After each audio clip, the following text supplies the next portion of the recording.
Be cool, be kind, be classy. The cupcakes are sweet and sexy. Have fun and enjoy the journey. Just have a good attorney. No big whoop, no biggie. She lives near New York City. And not just a YouTube show. When you know, you better grab a straw. Learn about the law. It's cool here in the shade, sipping motions and lemonade.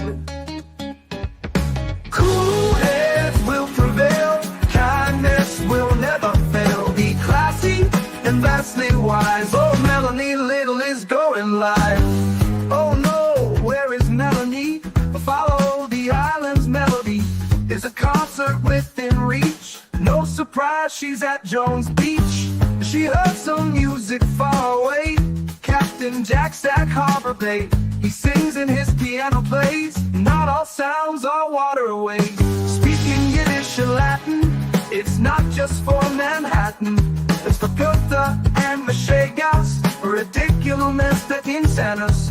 Oy vey, Marcus. Proceed, that's for schmucks. Be cool, be kind, be classy. My cupcakes are sweet and sassy. And not just a YouTube show. When you know, cool heads will prevail. Kindness will never fail. Be classy and vastly wise. Melanie Little is going live.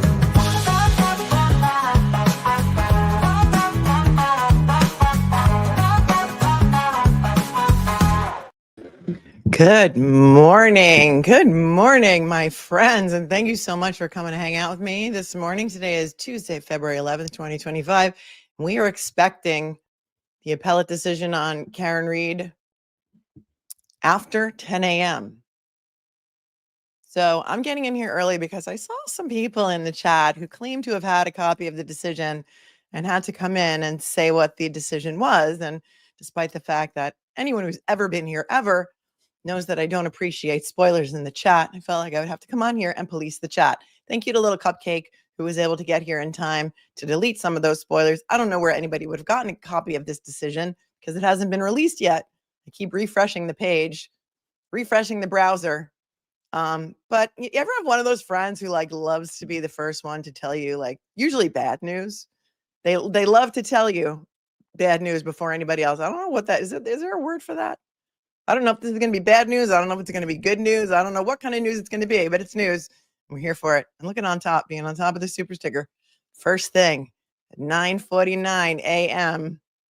on the East Coast as I refresh and refresh and refresh. It says after 10, so could be 10, could be 11, could be 12, could be whatever it is. But who does that? I mean, why do people do that? Can I be the one to break the news, please, once? Thanks. That's a great one. I love that. I wasn't born with thorns. It says I call them spoons because they stir up drama. Well done. I've never called anybody a spoon before, but I'll allow it. We've been having a lot of information. My screen is dirty. A lot of information coming out on the Karen Reed case recently, and we've been covering it. Yesterday we saw Schadenfreude. Yesterday, we saw a motion for the metadata on the Sally Port videos, which Hank Brennan does not want to turn over and said, make a motion.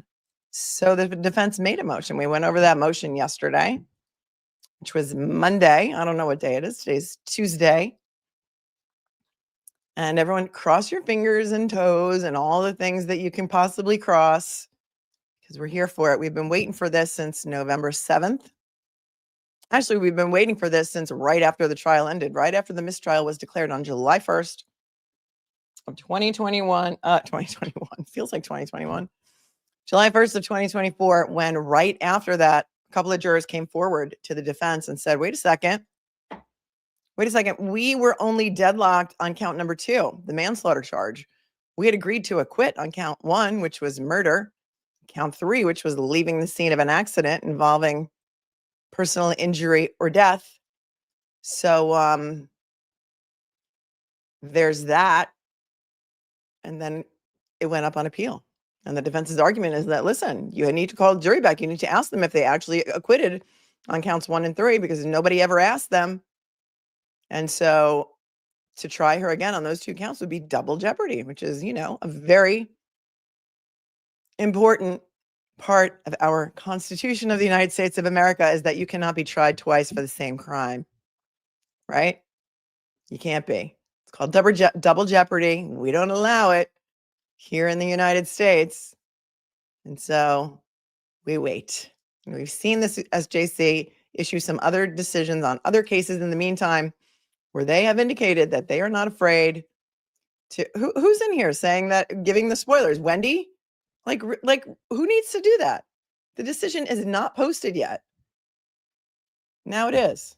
Now it's coming. Here we go. So for those of you who can't control yourselves, I've got it. And we're going to read it together. We are not going to spoil it for those people who have not yet read it. And I'm going to be the one to read it. So just keep your pants on. Thank you. Here we go. Notice, all slip opinion. This is a slip opinion. Karen Reed versus the Commonwealth. Here are the judges who were present. Here are all the other judges who are present. All the attorneys who are present. The defendant challenges the denial of her motion to dismiss after her first trial ended in a mistrial. Footnote 1. Although Karen Reed commenced this action by filing a petition in the county court, for convenience, we refer to her as the defendant. Little Cupcake, I hope you're on it. Thank you. I appreciate you, because Scott had to run out. And I know it's out. It's up. It's on the screen. Scott had to run out, and Brittany had an appointment. That trial was lengthy, spanning 8 weeks of evidence involving 74 witnesses and 657 exhibits. The defendant does not contend that this evidence was legally insufficient to support a conviction on any of the charges, which would preclude a retrial. Footnote 2. The record submitted to the single justice and now before this court does not contain transcripts of the testimony or the exhibits from the defendant's first trial. Instead, her argument focuses on whether the trial judge properly declared a mistrial and the relevance, if any, of post-trial accounts of jury deliberations. The jury deliberated for 5 days, sending progressively insistent notes to the judge about their inability to reach a unanimous verdict. In their third and final note, the jury stated that some members firmly believed that the evidence surpasses the burden of proof, establishing the elements of the charges, while others did not. They described their views as rooted in sincere adherence to their individual principles and moral convictions, and stated that further deliberation would be futile and would force them to compromise these deeply held beliefs. Based on this final note, the judge declared a mistrial. The defendant's motion to dismiss and this petition rely on post-trial accounts from several jurors. These accounts suggest that during deliberations, the jury unanimously agreed the defendant was not guilty on 2 of the 3 charges and were deadlocked only on the remaining charge.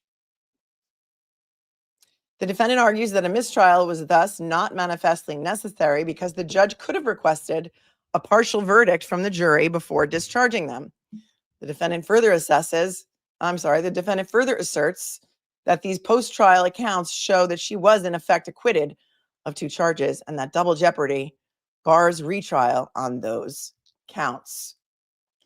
This petition thus raises the question, can post-trial accounts of jurors' private deliberations that are inconsistent with their public communications in court render the declarations of a mistrial improper or constitute an acquittal where the jury did not announce or record a verdict in open court? We conclude that they cannot.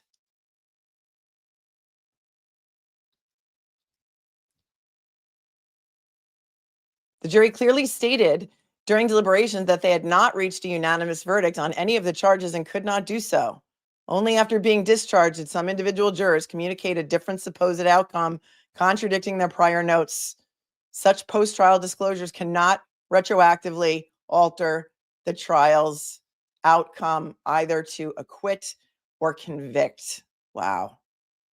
Accordingly, we affirm the trial court's denial of the motion to dismiss and the defendant's request for a post-trial juror inquiry. The appeal is denied.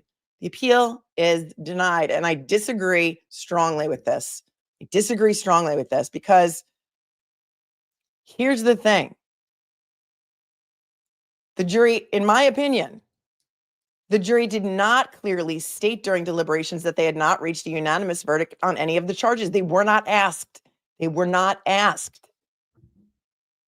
In fact, they were told not to come back with any of the forms filled out until they had reached a unanimous verdict on all of the counts. We were there. We watched it. We were there. We screamed about it. Mark BEDEROW and I were on the air when this happened, and we were screaming about it. The mistrial was declared very quickly, without opportunity for either side to be heard. Unlike the other two notes that came out, the jury was not polled and they were not asked if they were. I completely disagree with this decision, but I'm going to go on and read the rest of the 35 pages to you because I'm outraged. I'm outraged. Welcome to Massachusetts, where double jeopardy does not apply and the Constitution is nothing more than a piece of paper that you might as well crumple up and throw in the garbage. Footnote number 3. The motion filed by the ACLU of Massachusetts seeking leave to file an amicus curiae brief is hereby allowed. Well, we don't care what they've got to say either, apparently, the SJC. It's hard for me to watch the chat, so please save your questions until such time as we are finished with this Michigas Shonda of a decision. Background 1, trial and deliberations. In 2022, a grand jury returned 3 indictments against the defendant. Murder in the second degree, count 1. Manslaughter while operating a motor vehicle under the influence of alcohol, count 2. And leaving the scene of personal injury resulting in death, count 3. Trial began in April of 2024 and lasted over 2 months. On the 37th day, the jury received instructions regarding the 3 indictments and 2 lesser included offenses for count 2, involuntary manslaughter and motor vehicle homicide. Before deliberations began, the judge indicated that the foreperson of the jury would be given separate verdict slips for each of the 3 indictments. Yeah, and remember, those were all messed up too. The judge then explained the procedure for delivering the verdicts. Quote, after the final vote of the jury, the foreperson should check the appropriate boxes as to each charge, then sign and date the verdict slips and notify the court officer that you have reached a unanimous verdict. You will then be brought back into the courtroom where the foreperson will deliver the verdicts to the court. Remember who that court officer was? Some reports indicate that it was Trooper Fanning, who was heavily involved in not only this case, but also the Sandra Birchmore investigation. Where's my, hold on, I need my throat spray. Hold on a second. Give me a second.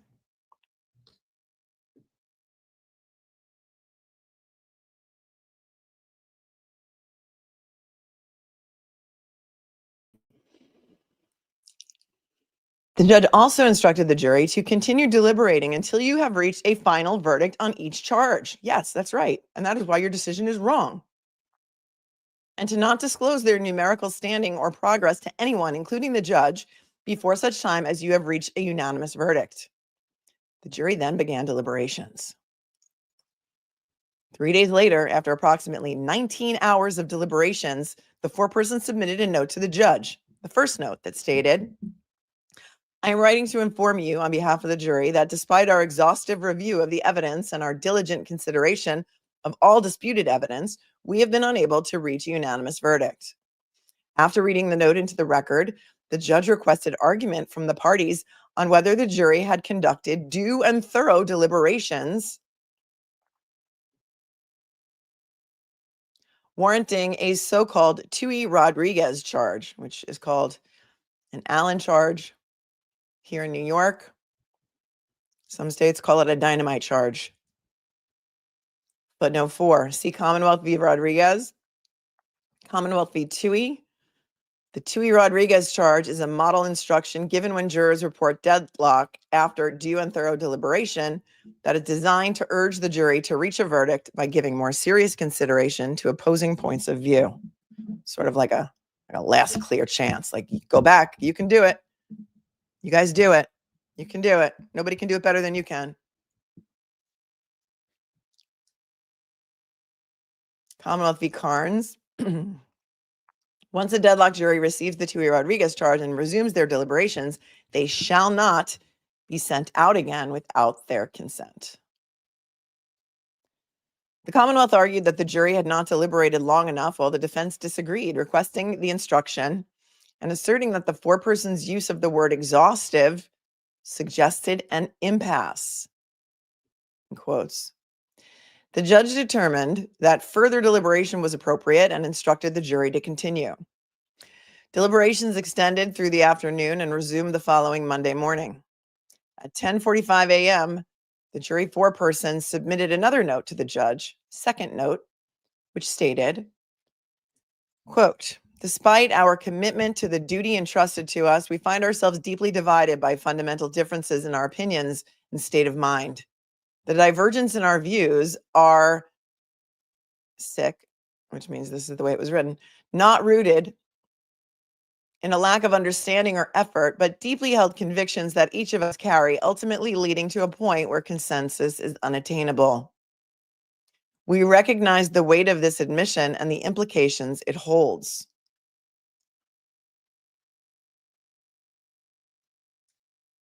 It's a very interesting note to me. The note is a very interesting note to me. Some buzzwords in there that I find curious. Upon receiving this note, the judge again invited argument from both parties. The Commonwealth acknowledged that the jury had already deliberated in the vicinity of 22 or 23 hours, but nonetheless argued it was premature to conclude their deliberations had been due and thorough. That is footnote number 5, which says, although the transcript does not state the precise time that deliberations resumed on Monday morning based on prior proceedings, it appears the jury had deliberated closer to 24 or 25 hours by this point.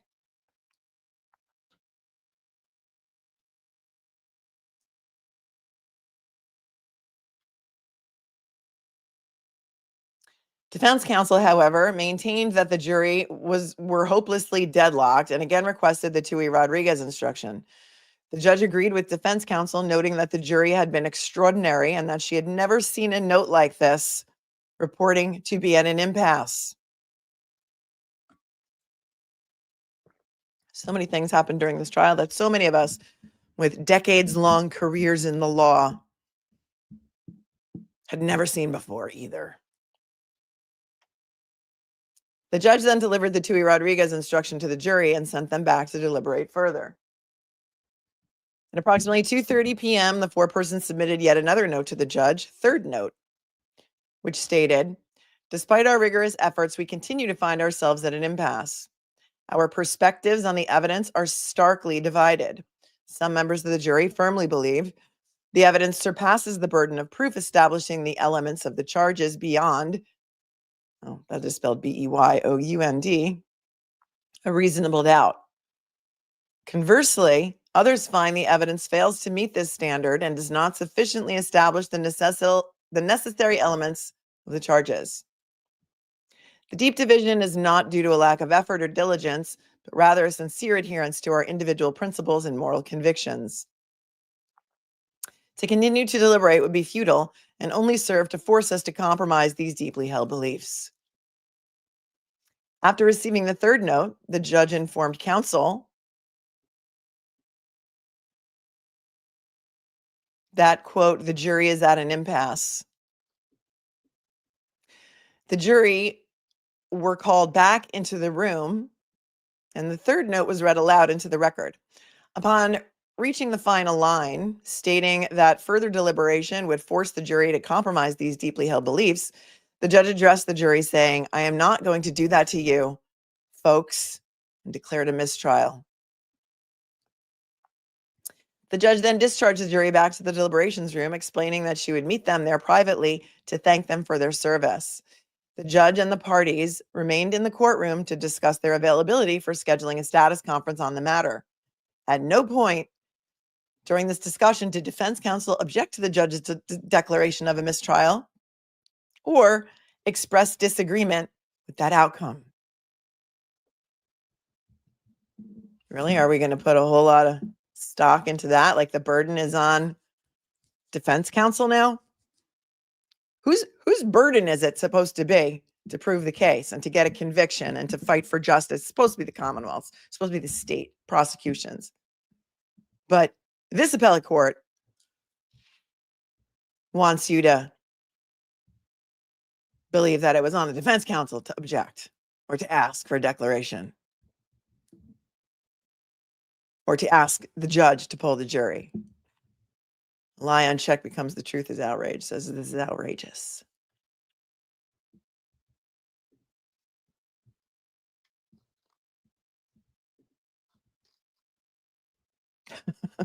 Martin Smallwood said she had never seen a note like it. It was though Morrissey wrote it himself. And listen, we watched that hostage video again last night on the show. We watched it again. Many of you had never seen it, which shocked me.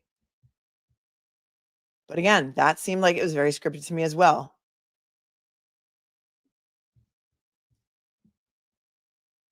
Two, post-trial events. According to affidavits submitted by defense counsel, a member of the deliberating jury, Juror A, contacted defense counsel on July 2nd, 2024, after noticing inaccurate reports about the jury's alleged split that caused the mistrial the day before. So right away, the day after that verdict was read, they started contacting both sides, not just the defense. Juror A stated that the jury had unanimously agreed that the defendant was not guilty of count 1, murder in the second degree, and count 3, leaving the scene of personal injury resulting in death. 2 days after the mistrial, defense counsel also received screenshots, text message exchanges with jurors or their acquaintances describing their deliberations. Footnote 6, that says a screenshot is a copy of the image displayed by a computer screen. And they're citing a case for that, Commonwealth v. Cronin.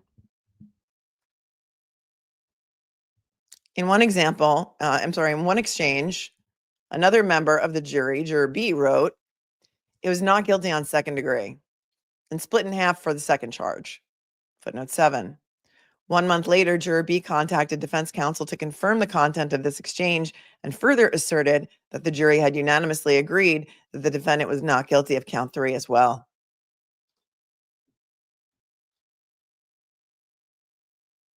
In another exchange, an individual referred to as informant by defense counsel was advised that another juror, Juror C, had told friends there was no consideration of murder in the second degree, and that the jury deadlocked on the remaining charges. The exchange contained no mention of count 3, but it stated that manslaughter started polling at 6-6, then ended deadlock at 4 no, 8 yes. Juror C had also reportedly stated that the jurors had a group text going. Upon receiving this information, the informant commented, if they all agreed on no for murder 2, they should make that clear to the DA and the court. It's basically a case of double jeopardy if she is retried on that charge. On July 8th of 2024, 1 week after the mistrial, the defendant filed a motion to dismiss based on these post-trial accounts. So they didn't waste any time. Right away, a week later. The defendant argued that the accounts showed the jury had effectively acquitted her of counts 1, murder in the second degree, and 3, leaving the scene of personal injury resulting in death. She further contended that the judge's mistrial declaration was improper for these 2 counts and requested at a minimum a post-verdict inquiry to confirm whether the jury agreed she was not guilty of those charges. Defense counsel later supplemented the motion with accounts from 2 additional jurors. One, Juror E, stated that the jury had been deadlocked only on the lower charges on count 2. The other juror, Juror D, stated that the jury's disagreement solely concerned count 2 and its lesser offenses.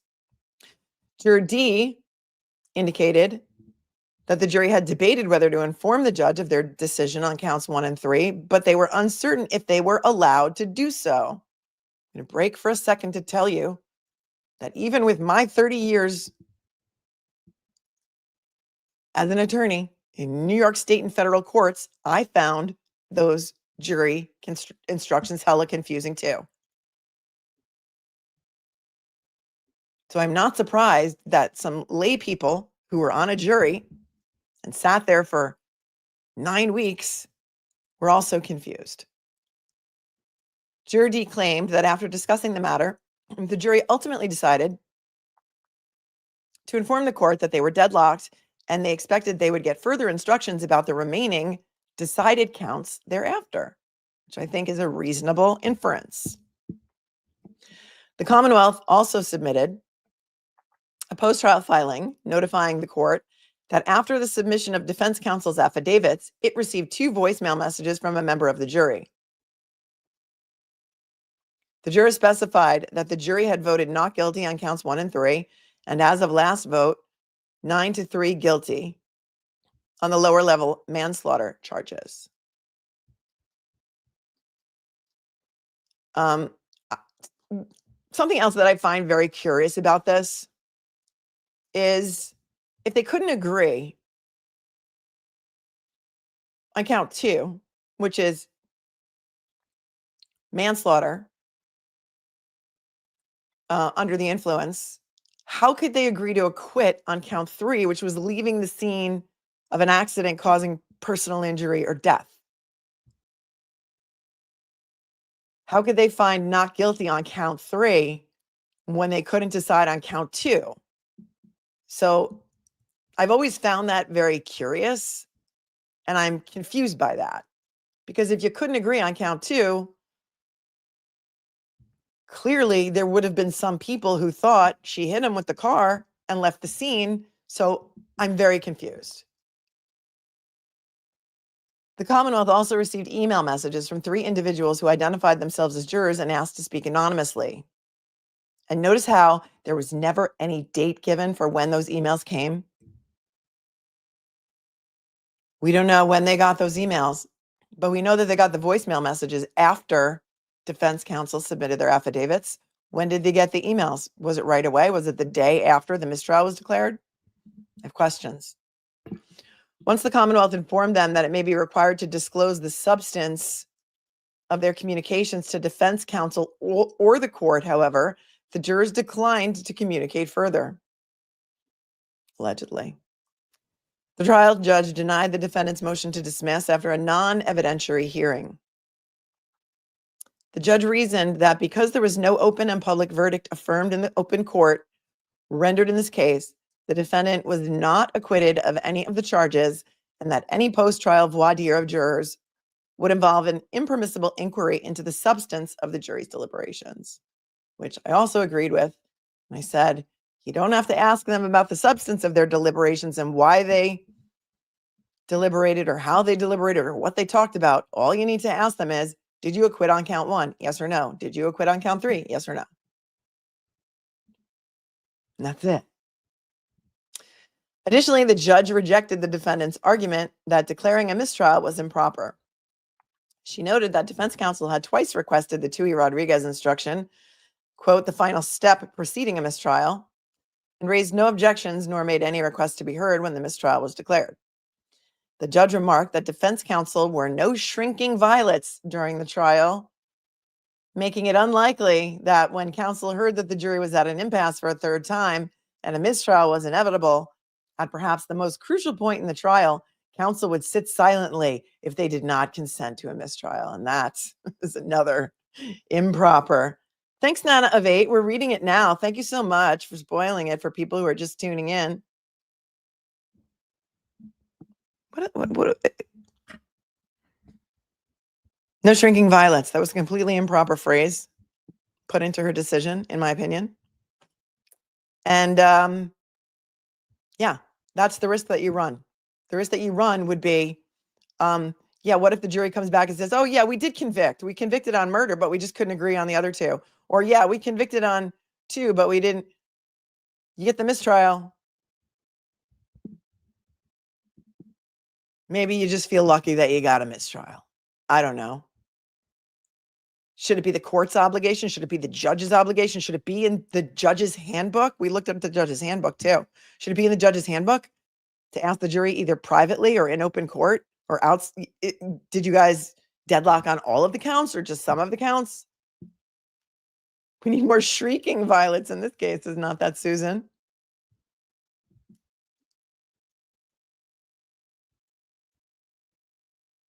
If you're late, what's happening? The appellate court has denied. The appellate court has affirmed Judge Cannoni's decision.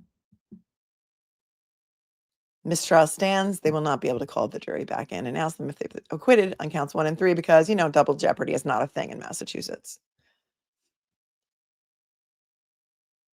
She also concluded that in any event, the mistrial was manifestly necessary given the jury's repeated statements of deadlock. On September 11th, 2024, the defendant filed a petition for relief under General Law Section 211, Section 3 in the county court, footnote 8, which says, although a defendant ordinarily is not entitled to interlocutory review of the denial of a motion to dismiss, we have recognized a narrow exception to this general rule in the context of double jeopardy claims. See Neverson v. Commonwealth. The Commonwealth does not contest that interlocutory review is appropriate in the circumstances of the instant case.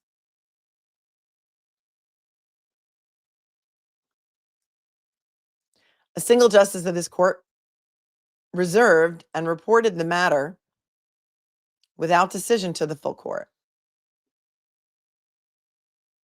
Footnote 9. At the time this matter was reserved and reported, the defendant's retrial was scheduled to begin on January 27th, 2025. The retrial has since been continued until April 2025. We know it's April 1st. They didn't put that in here.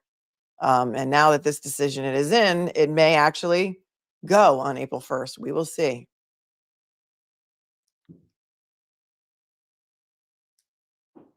Footnote 9, which is where? Discussion. 1. Propriety of declaring a mistrial. The double jeopardy clause of the Fifth Amendment to the United States Constitution generally precludes the Commonwealth from trying a defendant more than once for the same offense. Commonwealth v. Phim, which is a 2012 case, and Benton v. Maryland, which is a 1969 U.S. Supreme Court case. Federal double jeopardy clause applicable to states by 14th Amendment. However, an exception to this general rule applies when a mistrial is declared due to manifest necessity. Citing Ray v. Commonwealth, which is a 2012 case.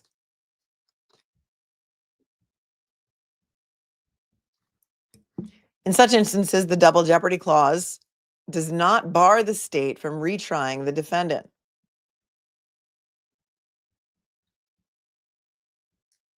To determine whether the declaration of a mistrial is manifestly necessary, a trial judge balances the defendant's valued right to have his or her trial completed by a particular tribunal against the interest of the public in fair trials designed to end in just judgments. Okay. If you're a reasonable person, I know many of you are reasonable people, and you had to weigh the defendant's valued right to have his or her trial completed by a particular tribunal against the interest of the public in fair trials designed to end in just judgments, which way would you go on that? Shouldn't the defendant's rights to a fair trial trump just about everything else? In my opinion, I'm a constitutionalist. That they're citing Commonwealth v. Edwards, which is a case from 2022. A hung jury has long been recognized as a traditional example of manifest necessity, allowing retrial without offending the defendant's double jeopardy rights. Well, I'm offended. And I bet Karen Reed is offended too. Commonwealth, they're citing Commonwealth v. Trolia, which is a 1991 case. Richardson v. U.S., which is a U.S. Supreme Court case of 1984, which stands for Jeopardy does not terminate when the jury is discharged because it's unable to agree. But that's the thing, they did agree. What is the harm of calling them back in and just confirming that? What is the harm? The amount of money that has been spent. We know Karen Reed is already $5 million in debt and continuing. The amount of money that was spent on this appeal alone, I cannot confirm or deny how much it cost, but I will tell you that in the Ashley Benefield case, I had a conversation with Neil Taylor, and that appeal for Ashley Benefield is going to cost $100,000.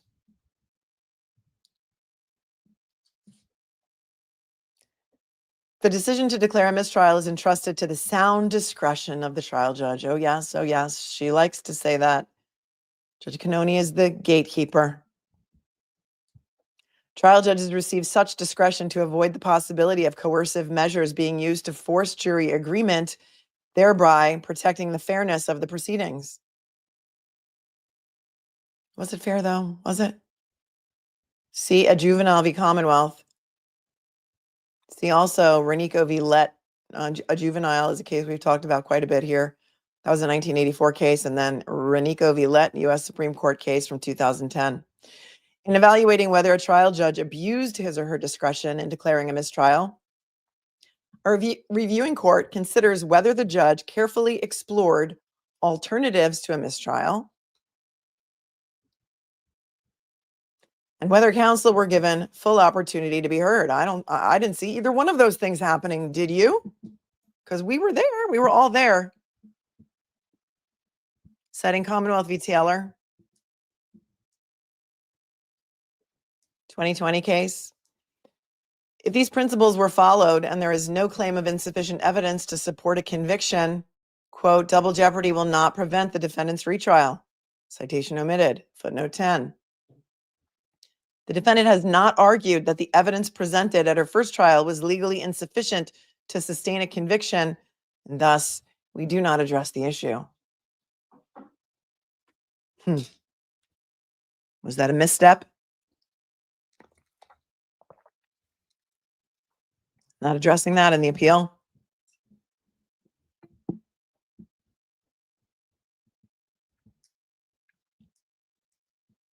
I don't know. Here, we discern no abuse of discretion in the trial judge's decision that the jury were at an impasse and that a mistrial was manifestly necessary. I just have a grammatical question because like I'm a grammar snob. Is jury plural? Because they keep saying that the jury were at an impasse. And I would say the jury was at an impasse because I consider a jury to be one thing, not a plural thing. Anybody an English teacher? I'm just curious because this is like the fourth time I've seen it and it's just sticking out to me.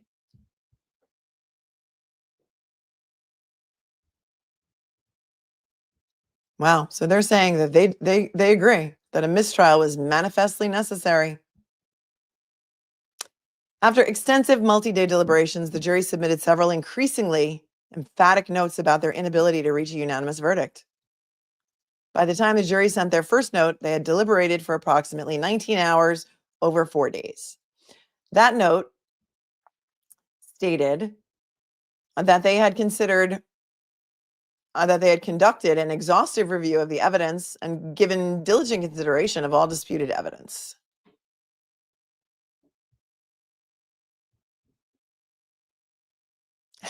Scott McGinnis, boots on the ground, always at every standout.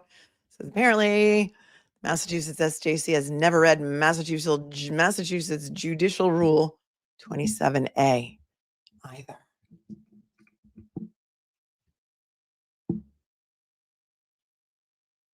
Oh, Colleen says I'm correct on the grammatical errors.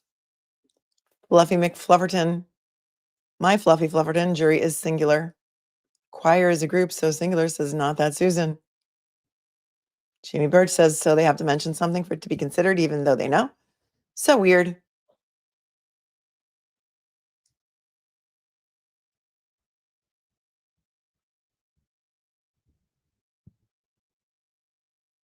By the time, oh wait, we did that already. Following the judge's instruction to continue their deliberations, the jury deliberated for another 5 to 6 hours.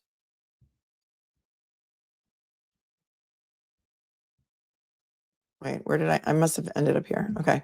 After extensive multi-day deliberations, the jury submitted several increasingly emphatic notes about their inability to reach a unanimous verdict. By the time the jury sent their first note, they had deliberated for approximately 19 hours over 4 days. That note stated that they had conducted an exhaustive review of the evidence and given diligent consideration of all disputed evidence. Following the judge's instruction to continue their deliberations, the jury deliberated for another 5 or 6 hours, spanning a Friday afternoon and the following Monday morning, before sending a second note that was noticeably more definitive. That note stated jurors were deeply divided by fundamental differences and that consensus was unattainable, echoing language from other cases where we have characterized a jury's report of deadlock as unambiguous. Well, excuse me, hello, what? Is that the exact language that the appellate court has used in other cases? Wouldn't that indicate to you that this thing was scripted by somebody who may or may not have been a juror? Hello? What?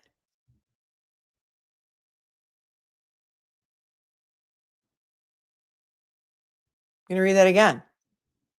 That note stated that jurors were deeply divided by fundamental differences and that consensus was unattainable, echoing language from other cases where we have characterized a jury's report of deadlocked as unambiguous.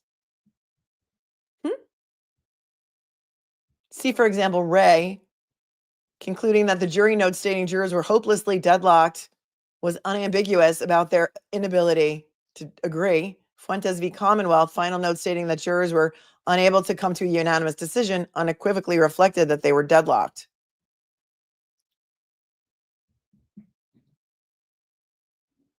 I would like to see if there was a case that has that exact phraseology in it.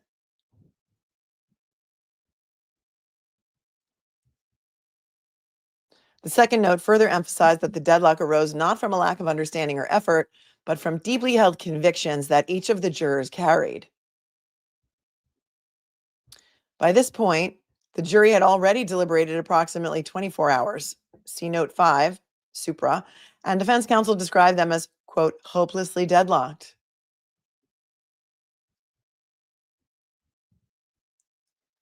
Reminds me of a song. We thinking song lyrics here. Remember Hopelessly Devoted from Greece? I don't know, it just came into my mind. But the trial judge did not immediately conclude that all hope of attaining a verdict was lost. Instead, she issued the Tui Rodriguez charge, because that's the requirement. A standard instruction that encourages deadlocked juries to reach a verdict by giving more serious consideration to opposing points of view. Commonwealth v. Chalu, a 2021 case. Oh, so Positive said what I was thinking. Perhaps that note was written by ChatGPT. I don't know. I kind of thought that too. I kind of thought that too. And look at Kay. Katie's like, I just thought of Grease too. Right? And so, that's hilarious. So did Kelly. If Chloe bit, you must have quit. Said, sung that in my head as soon as you said hopelessly deadlocked. And that's like the second or third time I've said it. And it each time popped into my head. Stacey B has a headache after this. And is disgusted. Jury GPT says, not that, Susan. Is this the end all? Is there any other court they can appeal to? Well, they could ask the Supreme Court of the United States if they want to hear it. They would have to agree to accept it. I don't know. They will, or if they would, or what the criteria would be for the U.S. Supreme Court to accept a case such as like this. But in my opinion, double jeopardy is a very, very important principle to the people of the United States of America. And so I don't know. And again, look at Stephanie coming in, the voice of reason. She will never be convicted. It's just a blip. It's just a blip here. I mean, we all just, expected this, right? We all expected it. Lana Del Turtle, rule of 4. We expected it, but I'm always a hopeful optimist, I guess, you know?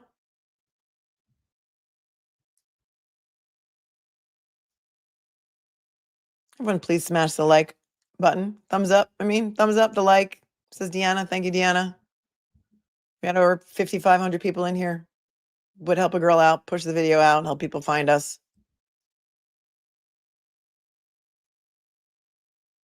Dr. Russell is the GOAT, sounds like the jury cut and pasted, copy and pasted these sentences from other cases. It's bizarre. And if that's true, isn't that even more of a reason to call the jury in? I don't know. Wasn't there at least one juror who said, we wanted the foreman to send a note that we had reached a verdict on the 2 counts, and the foreman said, no, I'm not going to do that? Is it really that hard to call them in to prevent corruption, jury tampering, things such as like that? Prayers for Karen today. Thank you, Ms. Reed's fire extinguisher. Because was it Alan Jackson who said this case is a dumpster fire and Karen Reed is the only one with an extinguisher or something like that during the last hearing?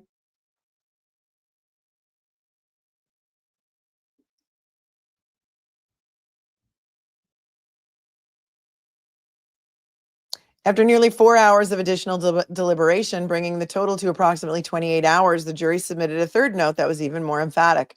It stated that further deliberations would be futile and only serve to force us to compromise our deeply held beliefs. While there's no mechanical formula for determining whether a jury is genuinely deadlocked, the trial judge acted well within her discretion in concluding the jury were at an impasse and the mistrial was manifestly necessary. Remember, this was a 7-judge panel. Although, all right, I'm on page 15. I want to go back, see if there's anybody who dissented. So just give me a second here.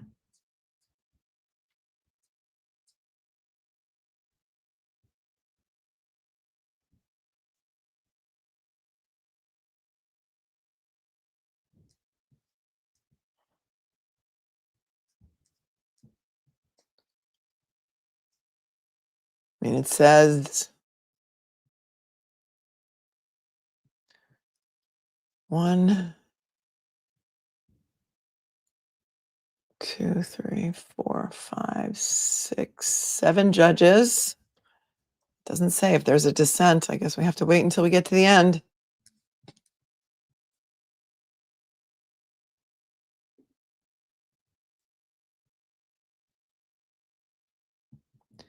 The defendant contends that despite the jury's deadlock, the trial judge failed to adequately consider alternatives to declaring a mistrial. I agree.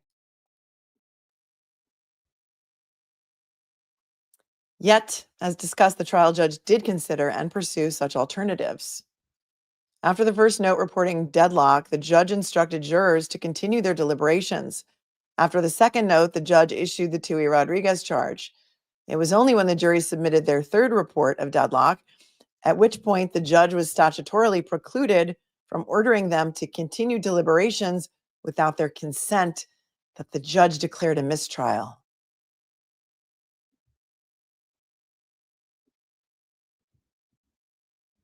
Nonetheless, the defendant argues that the judge should have inquired whether the jury had reached agreement on any of the charges.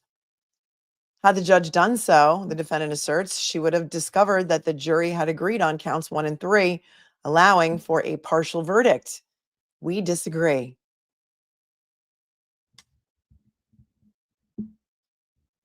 Rule 27B of the Massachusetts Rules of Criminal Procedure gives a trial judge discretion to require a jury to return a verdict for charges on which they have unanimously agreed before declaring a mistrial. Citing Commonwealth v. Floyd.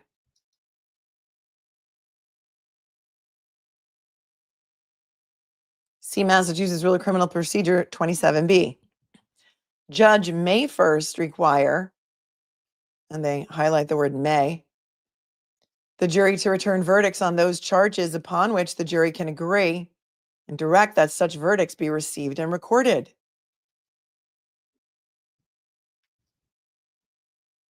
Rule 27D also permits a judge to poll the jury when a verdict is returned and before the verdict is recorded.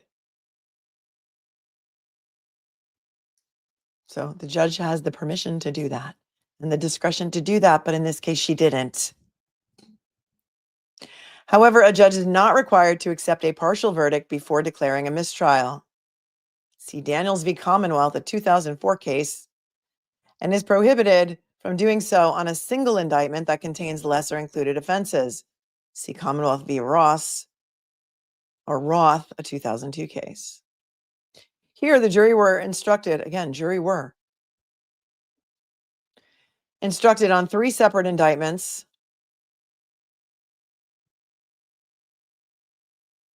along with 2 lesser included offenses on count 2, but the trial record offers no indication that a partial verdict was imminent or possible. The jury's first note simply stated they were unable to reach a unanimous verdict without references to any specific charge.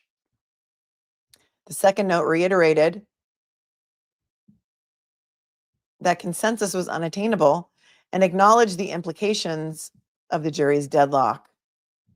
Neither note suggested the jury had reached or could reach consensus on any subset of the charges, footnote 11, and we have cautioned against assuming a final verdict exists from general reports of deadlock.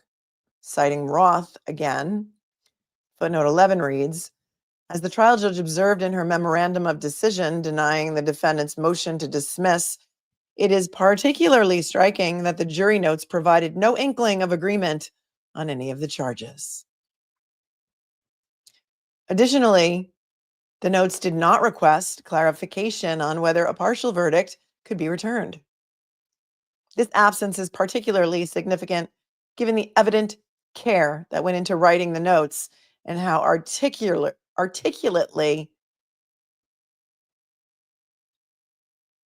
they expressed the jurors' disagreement.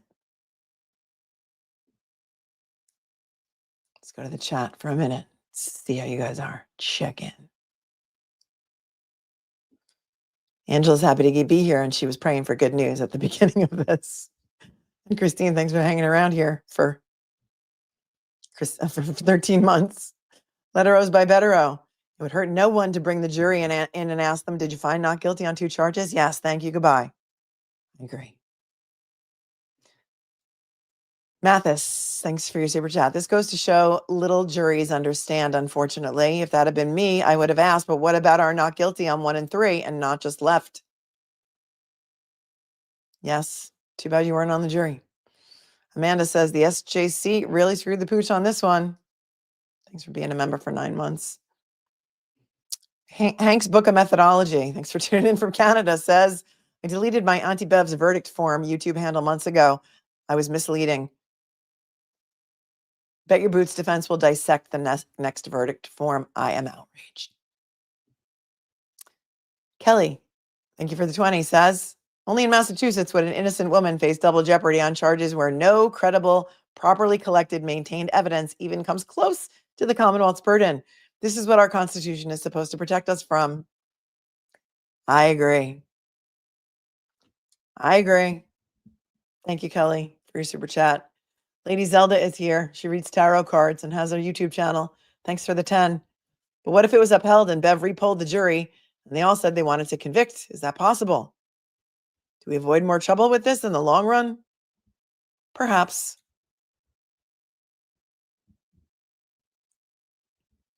Perhaps.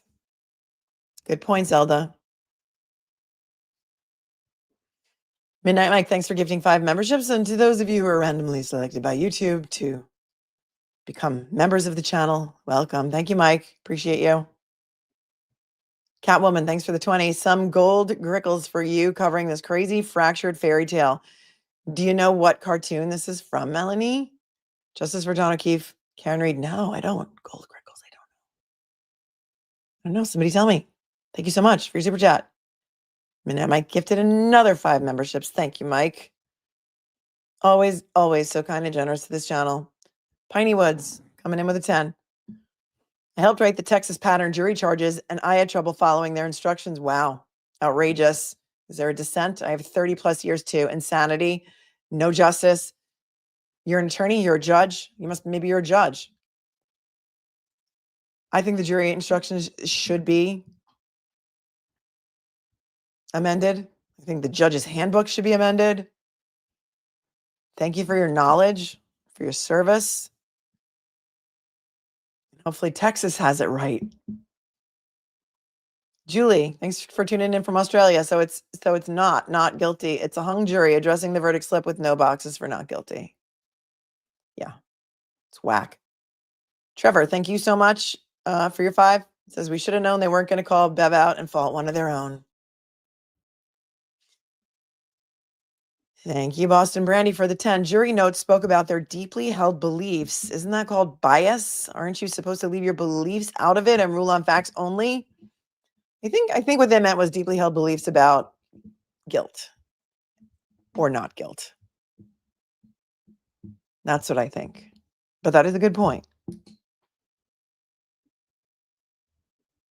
Desert Quill, thank you for the 10. 2 reasons Bev is absolutely corrupt this situation and allowing the Sally Port video. There's many more reasons, but these 2 are enough for me to use common sense and call that on Bev. Thank you for the 10. Thank you for your opinion. Good time to point out that my viewers' opinions are not always my opinions. Thank you for the 5. R. Mick per Hodges Harbrace Handbook.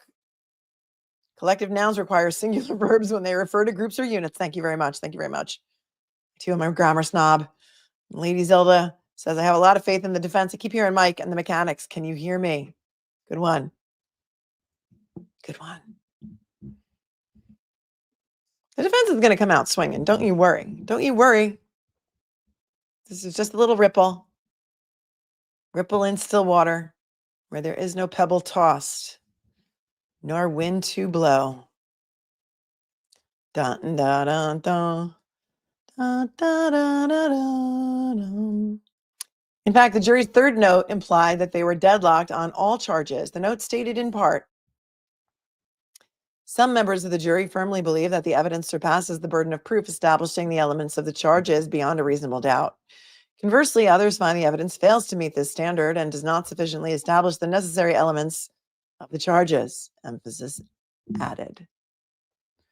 Although the defendant relies on post-trial affidavits to suggest the charges referred only to count 2 and its lesser included offenses, we assess the trial judge's decision based on what was known at the time of her decision. Well, she didn't really know anything because she didn't inquire, right?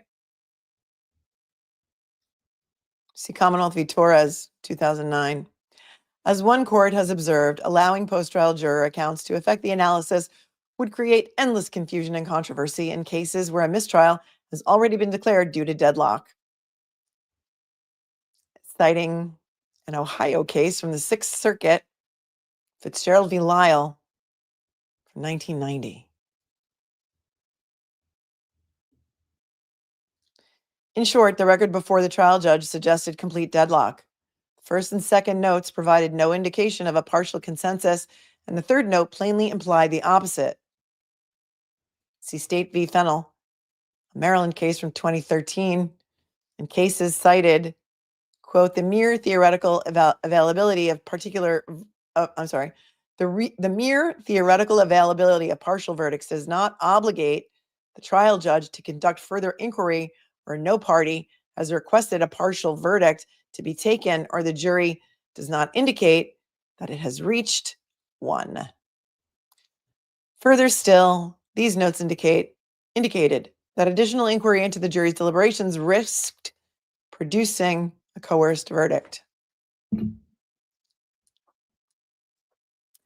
Judges must carefully avoid actions that might pressure jurors into compromising their genuine views of the evidence. See Commonwealth v. Foster, which is Massachusetts case from 1992. And we have long recognized that deadlocked juries are particularly susceptible to coercion.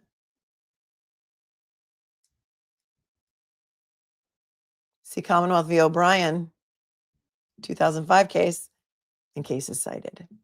It is precisely for this reason that judges are statutorily prohibited from ordering further deliberations by a deadlocked jury that is twice reported being at an impasse after due and thorough deliberation, unless they explicitly consent or seek clarification on the law.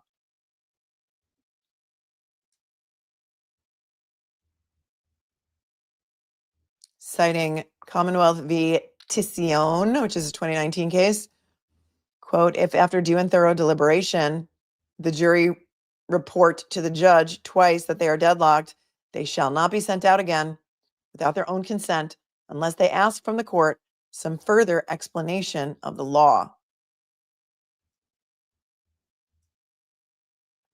The risk of coercion is also heightened when a judge inquires about the possibility of a partial verdict following a deadlock. As we have explained, quote, where the jurors have twice reported themselves deadlocked and have already heard the Tui Rodriguez charge, the judge's inquiry concerning the partial verdicts cannot avoid communicating to the jury the judge's desire to salvage something from the trial. However, the inquiry is articulated or explained, the import of the inquiry is unmistakable. Can't you at least decide a part of this case? The inquiry, by its nature, plays on the deadlocked juror's natural sense of frustration, disappointment, and failure. The jurors are confronted with the request and asked to absorb its inherent complexity at the worst possible time, when they are tired, anxious to be discharged, and perhaps angry at fellow jurors whom they blame for failing to reach agreement. That is citing the Roth case. In this case, the risks of coercion were evident.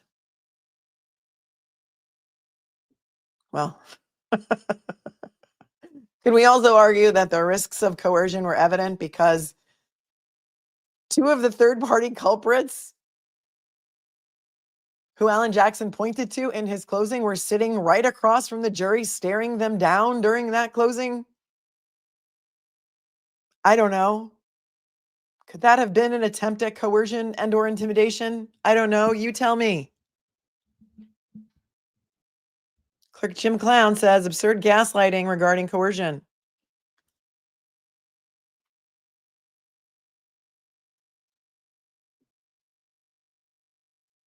After receiving the third note, the judge was statutorily barred from ordering further deliberations without the jury's consent. Yeah, but she wasn't barred from polling them. It said she may, and she didn't.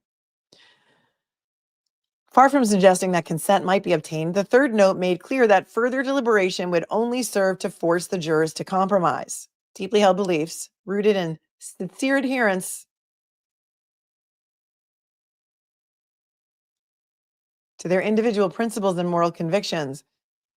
See Commonwealth v. Winbush. Well, anybody who wants to look up this case, Commonwealth v. Winbush, see if this exact language was used in that case. Curious. I'm going to read it again. Far from suggesting that consent might be obtained, the third note made clear that further deliberation would, quote, only serve to force the jurors to compromise deeply held beliefs rooted in, quote, sincere adherence to their individual principles and moral convictions. See Commonwealth v. Winbush, 14 Mass Appellate Court, 680, page 682 from 1982. And he says the SJC completely missed the issue at hand. That's where I'm going with this.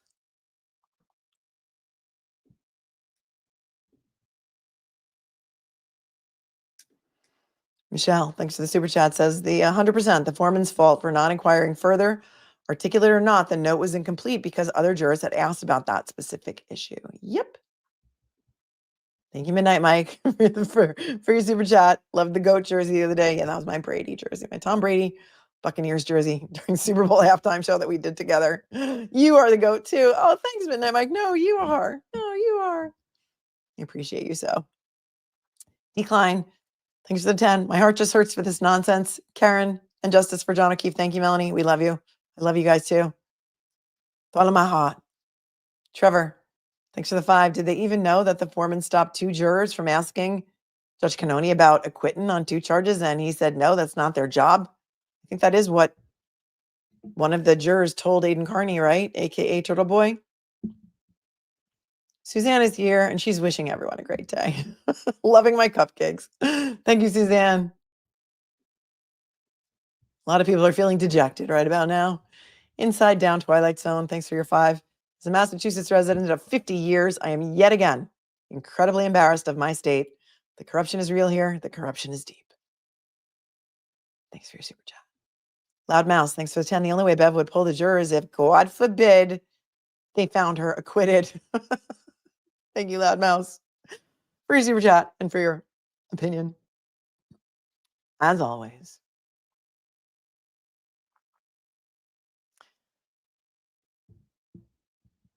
In that case, Commonwealth v. Winbush, parens, statutory prohibition on ordering further deliberation was designed to prevent jurors, quote, from being coerced into reaching a verdict in the face of views conscientiously reached and held. Asking jurors whether they would nonetheless consent to further deliberation would have implicitly pressured them to compromise those beliefs in order to salvage some part of the trial.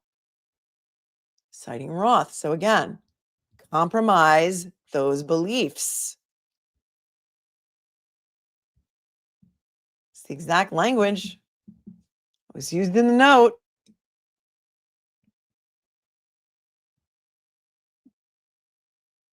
In these circumstances, there is simply too great a risk that any resulting verdict would merely be the product of one hasty final attempt to satisfy the judge's apparent desire for some form of decision on the case.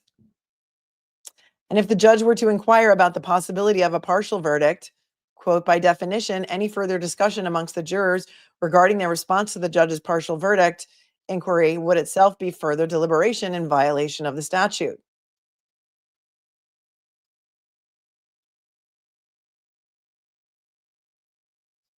I'm just thinking. Jurors are not supposed to do any outside research. If one of the jurors was out there researching case law, quoting case law in his note to the judge, isn't that a violation of the oath of the jurors to not do any outside research? I don't know. But now I'm going to have to go look up these cases.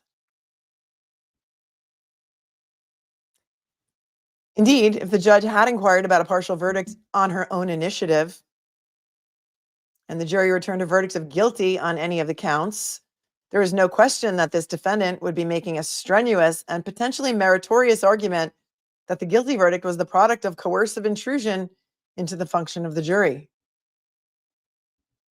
See Roth.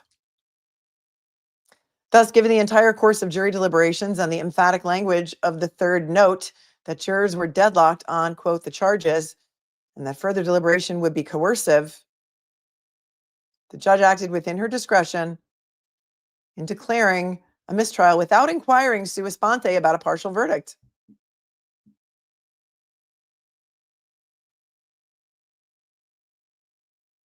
Cifuentes. Judge was not required to ask jury if they would consent to further deliberations before declaring mistrial because judge had already received Tui Rodriguez's instruction and final note unequivocally stated they were deadlocked.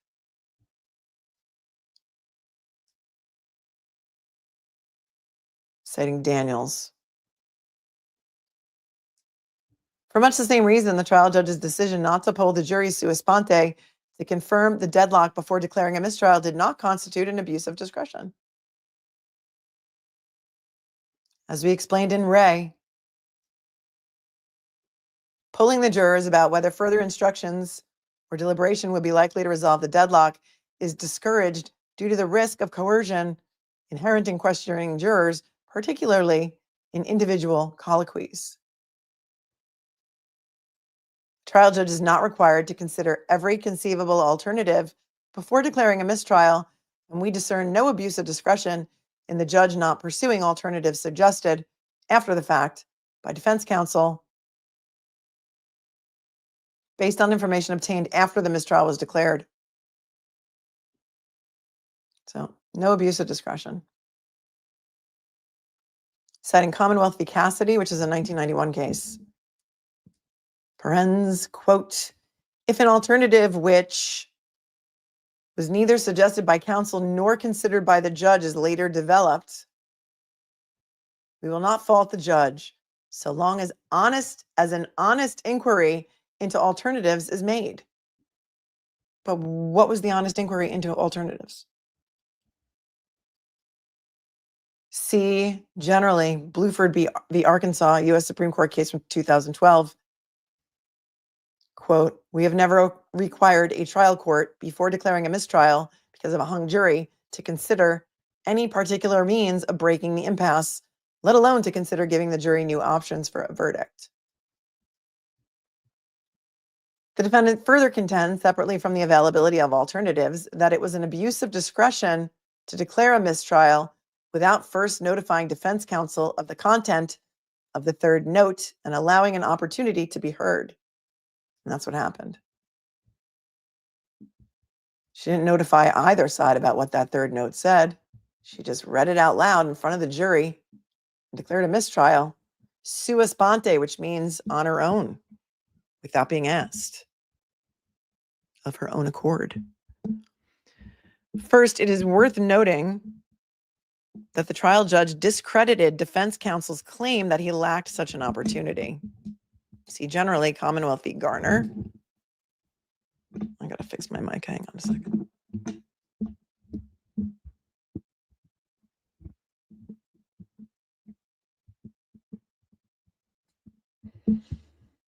Appellate courts defer to credibility determinations of trial judge. The judge explained that she had previously sought defense counsel's views after receiving each of the first two jury notes when counsel had argued that the jury were at an impasse. Okay. So just because you asked the first two times, does that mean that you don't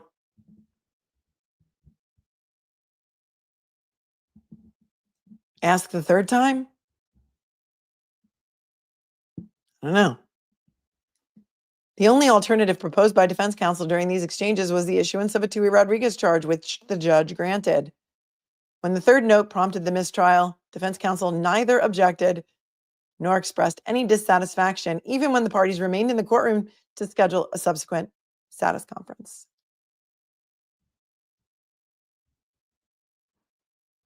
Wait, who said that BEDEROW is going to help Karen Reed? I don't know anything about that. Okay, what? Who said that? Where is that? I don't want to. So, who said that? Hold on.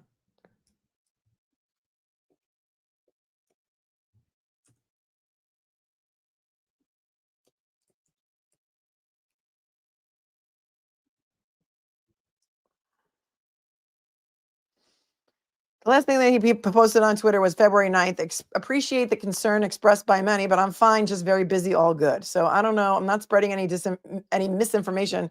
I don't have any. Turtle Boy just posted it? Okay, well, Mark didn't tell me that, so I don't know anything about it. Hold on.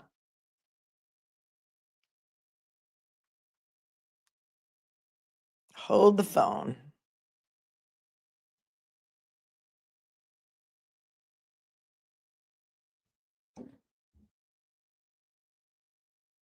Give me a minute. Talk amongst yourselves.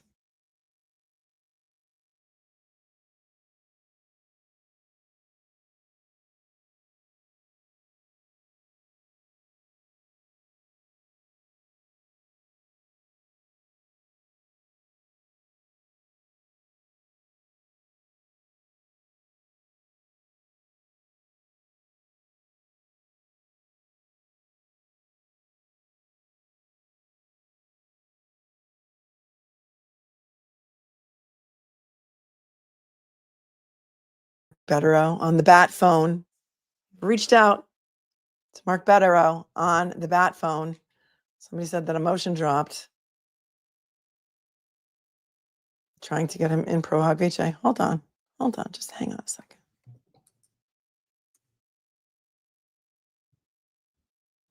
Uno momento. Mi amigos and amigas.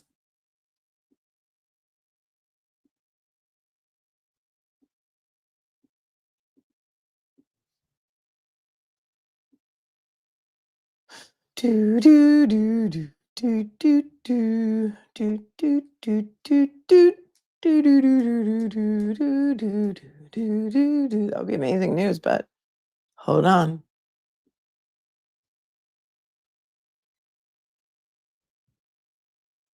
Wow. Today is February 11th, and I see that there is a defendant's motion for admission of pro hoc vice of Mark BEDEROW. Docket number 486, docket number 486. It turns, wow, look at Turtle Boy breaking the news as always. I didn't know. I was not apprised of that, but that would make sense. That is amazing news. And I was curious if he would be able to do that because of a potential conflict, because he represents Aidan Carney in that other case with Tim Bradel. But there may not be a conflict because their interests may be aligned instead of opposed. So there's that. And I'll be here screaming into the closet by myself, as always, and he'll never be able to come on my show again to talk about this. Wah. That's okay. It's okay. It's awesome. It's awesome. So there's that. Woo, woo. It's an emotion. Yes, thank you. Thank you. I just said that. Thank you. Thank you so much. We may be behind. Thank you. I don't have a copy of the motion. It is docket number 486. I just see it listed in the thing. And then I also see as docket number 487 filed today. Others motion of Massachusetts Newspaper Publisher Association, New England First Amendment Coalition, New England Newspaper and Press Association, and Reporters Committee for Freedom of the Press for leave to file amicus memorandum, and that is allowed by Judge Cannoni. So that means that it looks like some people are going to be stepping in to file friends of the court filings on this new motion asking for the outtakes from the Ted Daniel interviews. Yes, yes, yes. Oh, yes, he is. Apparently, pro hoc vice motion has been filed for Mark BEDEROW. That's exciting. Well, I guess he can't come on. Talk about it with me. Explains why I didn't hear from him. About, hey, SJC decision's coming out. I have no idea what his role is going to be on the defense team. And guys, I'm just hearing this news at the same time as you. I got no inside information. All right. I did. I looked at the docket. I did. You guys must be very behind in the chat. Okay. It has been confirmed that there has been filed a motion by the defense team on behalf of Mark BEDEROW to be admitted pro hoc vice in the Karen Reed case. Yes, yes, yes. In the Karen Reed case. Apparently, Mark BEDEROW is going to be joining the defense team. I'm very happy about that. And I'm sure that all of you are as well. I don't think the judge can deny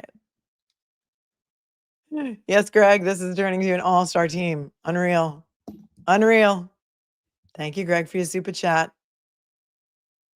Would you like a welcome? Welcome, Frogger 2025. I have not gotten to the super chats yet, but don't worry. I'm here to welcome you. There's Frogger 2025 crossing the courtroom. Thank you so much for becoming a new member. Welcome. I was a little bit behind because I was trying to look up to confirm the truth and veracity of whether or not Mark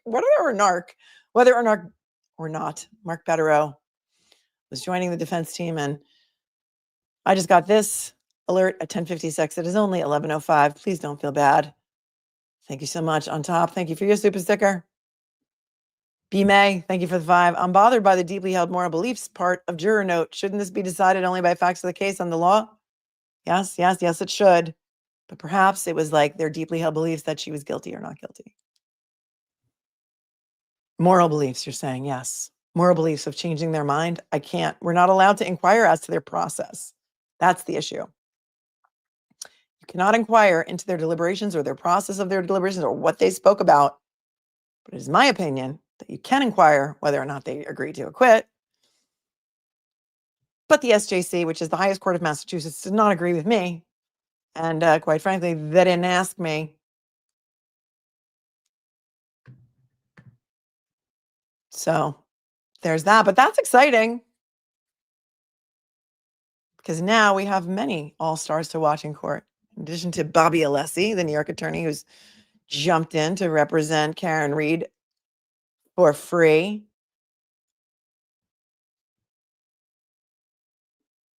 No, typically she can't block it. But remember, she did question Alessi. She questioned Mr. Yannetti, like, well, what is his specialty? It says here that he has a specialty in, I don't know, something that wasn't criminal law.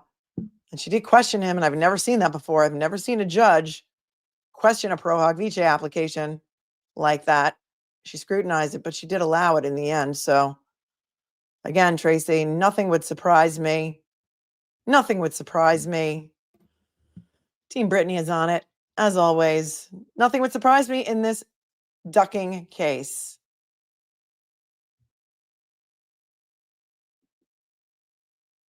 So it is true. It has been confirmed as true that it was filed just this morning. Got it. That's exciting. It's exciting. We're building an army, you guys. An army. And that, when I posted my Instagram story, for those of you that follow me on Instagram yesterday I posted about the new motion to compel. And Karen said in her interview with, not the new motion, there was a motion to compel and also the Ted Daniel interview story. And Karen said, and I quote something like, she was asked by Ted Daniel, how do you feel about, John O'Keefe's family staring you down all the time? And Karen said, well, I kind of look right through them. People got mad about it on Twitter. They're so mad about it. And the song that I put up, because you're allowed to use songs on Instagram, is the old Alanis Morissette anthem, Right Through You. Those of you who are not familiar, need to read the lyrics a little bit to you. So bear with me a sec while I find it. I can't play it because I'll get in trouble by the gods of YouTube. The gods of YouTube will be mad. But the lyrics go a little something like this. Wait a minute, man. You mispronounced my name. You didn't wait for all the information before you turned me away. Wait a minute, sir. You kind of hurt my feelings. You see me as a sweet backloaded puppet, and you've got meal ticket taste. I see right through you. I know right through you. I feel right through you. I walk right through you. You took me for a joke. You took me for a child. You took a long, hard look at my ass and then played golf for a while.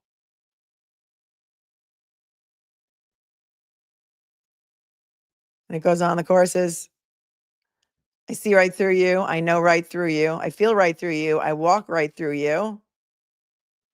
Okay. Okay. And then Siri started talking. And here's the verse. Oh, hello, Mr. Man. You didn't think I'd come back. You didn't think I'd show up with my army and this ammunition on my back. Now that I'm Miss Thing. All right, she's Miss Thing now, and she's showing up with an army and all of this ammunition on her back. And who's got her back? Oh, we do. We've got her back. She's the strongest, toughest chick I know. Today just got a whole lot brighter, says JK, not Rowling. Jacqueline loves Alanis Morissette, saw her in concert over the summer. Best show ever. See right through you. I know right through you. I feel right through you. I walk right through you. Play it very loudly later on when you're feeling sad, because we got this.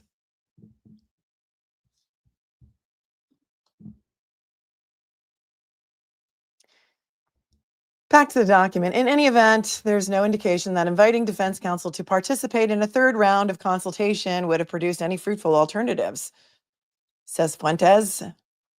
As discussed, the receipt of the third note barred the judge from requiring further deliberation without the jury's consent because they had already engaged in due and thorough deliberations and twice reported being deadlocked. Furthermore, nothing suggested that defense counsel would have requested an inquiry into the possibility of a partial verdict based upon the content of the jury notes. Footnote 12, which says, it is difficult to imagine that a competent defense attorney, upon learning that some members of the jury firmly believed the evidence proved the elements of the charges beyond a reasonable doubt, would request that the jury be instructed to return verdicts on any charges where agreement had been reached. As other courts have recognized, a defendant may have a tactical reason for not requesting the trial judge or the trial court to question the jury about a partial verdict, and trial judges should not be required to inquire about partial verdicts on their own initiative, right? I mean, right, look, that's the risk that you would run as a defense attorney, is that the judge would inquire further and then would come back and say, oh, yes, well, yeah, actually, we did actually convict her on this one. We just couldn't agree on the others. And then you're stuck with the conviction. So maybe I can agree with that, footnote 12. Okay. Thank you, Mark B. from the 413. Are you just joining because we already covered that? But thank you so much for the 5. Motion has been filed today, just a few moments ago, by the defense team to admit Mark BEDEROW pro hoc vice on the Karen Reed defense team, and we are here for it.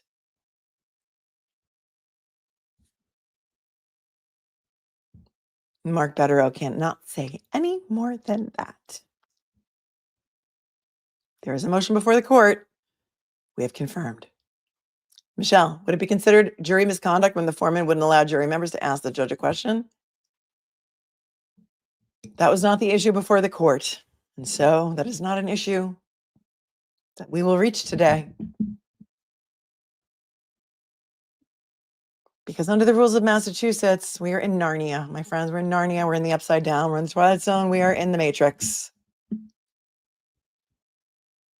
And there's that. Kelly Morris says, with a 10 spot, the day will come when the world will find out the taillight was planted and who did it. Thank you, Kelly Morris.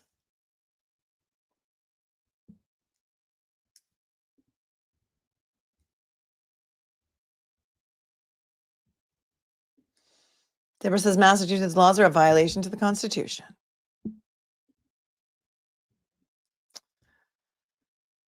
Lori says Melanie was one of the manslaughter charges involuntary. Well, there were lesser included on the manslaughter charge. It was manslaughter, OUI, and then there were 3 lesser included. And if so, would that explain the acquittal on count 2? There was no acquittal on count 2.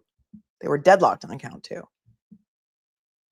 I have no idea what they were thinking. I cannot explain anything that they did or did not do, because in my opinion, this case is very simple. Was John O'Keefe hit by a car? If the answer is no, that's it. We're done. Go home. I think they were deadlocked on count 2 because they could not agree whether or not he was hit by a car. And I find that really incredibly, totally so hard to believe, because it just seems so obvious to me. Thank you, Lori, for your super chat. On top says the one and only dream team. Thank you. They're going to need a bigger defense table, says Calico 26. We're going to need a bigger boat. We're going to need a bigger boat. Name that movie. I mean, look, if Craig had to sit at a tiny desk, Craig Bates, our friend, who's like the AV squad of the Karen Reed team, had to use a little tiny desk because they wouldn't let him sit at the defense table. They are going to need a bigger defense table. And maybe, just maybe, they're going to need a bigger courtroom. Thank you, Calico 26, for your super chat.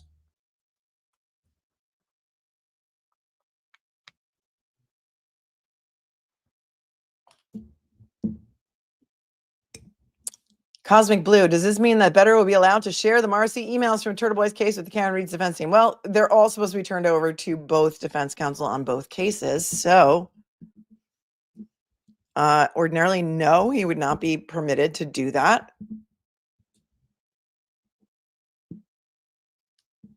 But I think there's a motion pending on both cases to get those emails. And so I think Brennan had indicated that he was going through them and turning them over. There was a taint team involved. And then I think he said he was doing it himself because he didn't trust the taint team or something like that. We covered this from Norway. Can they appeal to someone higher than the SJC? Yeah, if the U.S. Supreme Court wanted to hear it, they would have to ask for permission.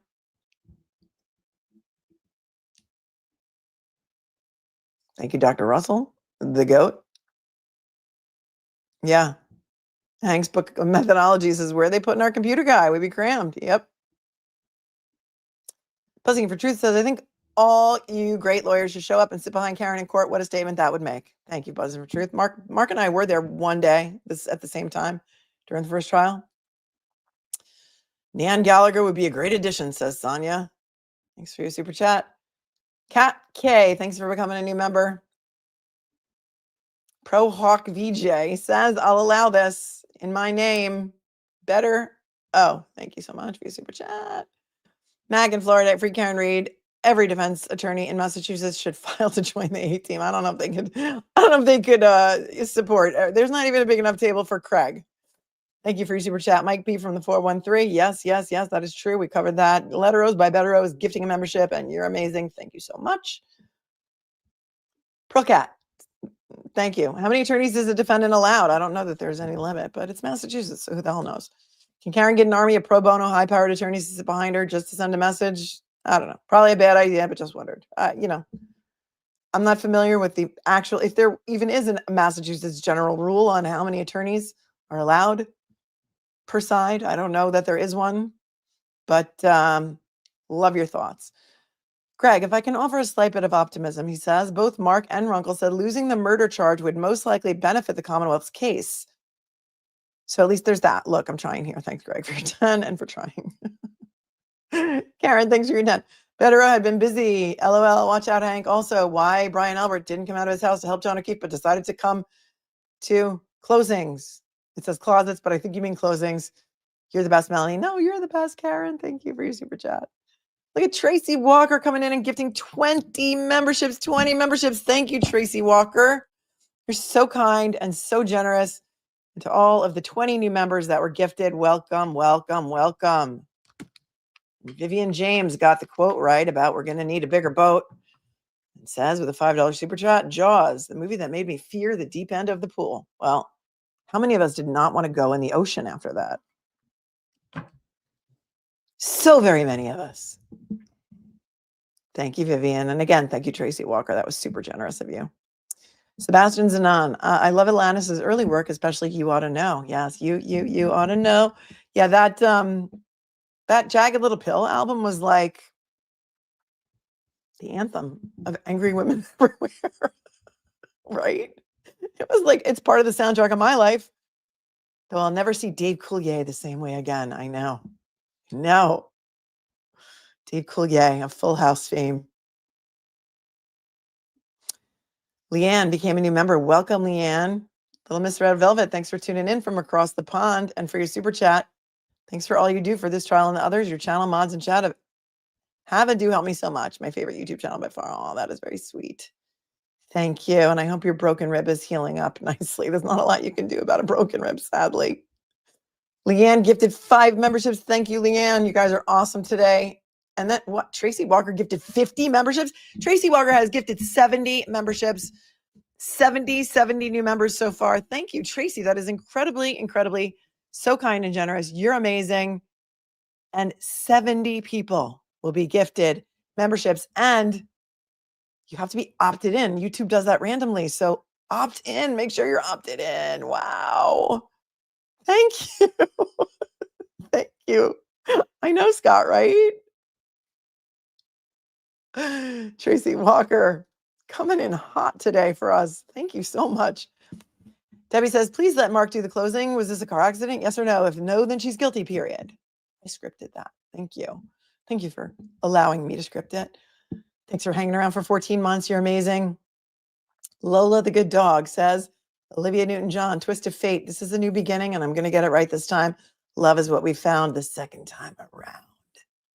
Thank you for the song lyrics that are so apropos in this moment. Rainy day. Now that Attorney BEDEROW is on the team, what are the chances they proceed with his favorite trial, the bench trial? We've talked about that. We watched the Penny McGee trial. I don't know. I don't know, rainy day, but we'll see what happens. Interesting thought. Very, very, very interesting thought. Okay, hold on a second. My phone is off the cocktail here. Hold on. All right. There we go. I got this new holder and it's got, you can put the cord in it, but then it's like weird. Okay. Thank you, rainy day. GV, Melanie, you better stay right here with us. Cupcakes refuse to be rehomed. I'm not going anywhere. I'm here. I got the best commute in the world. Best commute in the world. Oh my gosh, Tracy, another 20. That is 90 memberships from Tracy Walker, you guys. 90 new members coming in hot. Make sure you're opted in. There's the thing you got to do. You got to hit like 3 dots somewhere. And then you got to opt in. And 90 of you will be gifted Tracy Walker. That girl is awesome. Awesome. I don't know how to do it, how to opt in, but wow. Just I'm verklempt. I'm verklempt. You're amazing. Piney Woods, how do I opt into memberships? I don't know. Maybe one of the mods can help you. I think you got to do something like hit 3 dots somewhere and then allow gifted memberships. You say allow gifted memberships. Right? Holy moly. I'm verklempt. Thank you, Tracy. Thank you, Mouse Dad. Thank you, Mouse Dad, for sending me the Pro Hog BJ motion. We'll take a look at that in a second because we're on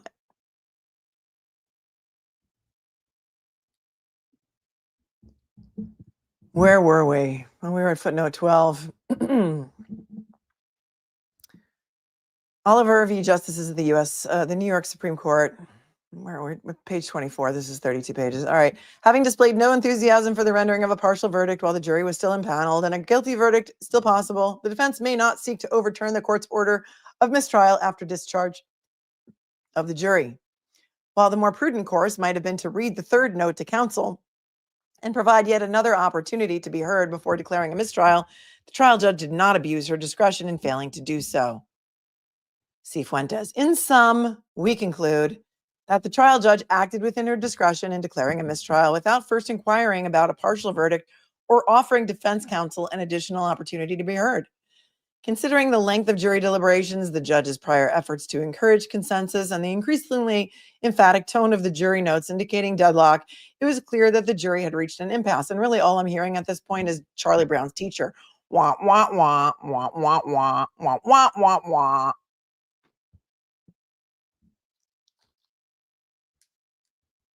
I'm mad about it, but I'll get over it. By the time we're done here, I'll be over it.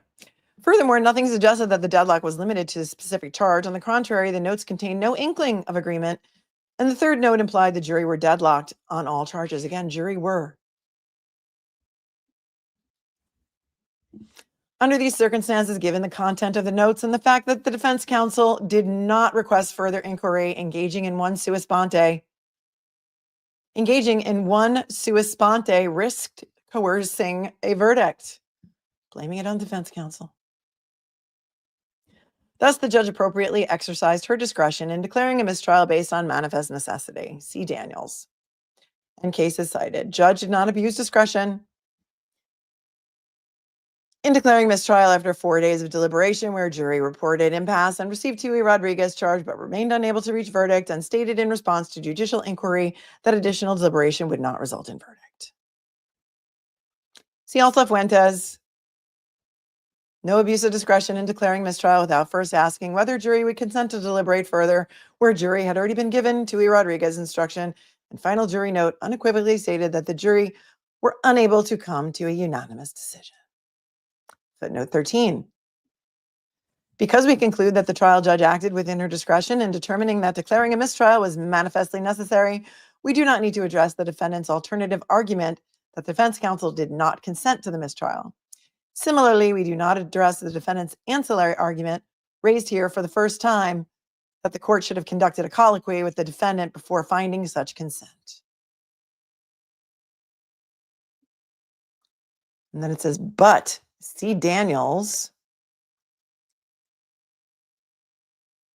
that the defendant did not personally assent to the mistrial makes no difference. So even though we're not going to address it, we're going to point out the reason. Citing Paretta, which says, there can be no doubt that the federal Constitution does not condition the permissibility of retrial on the defendant's personal, explicit assent to a mistrial motion brought by his attorney.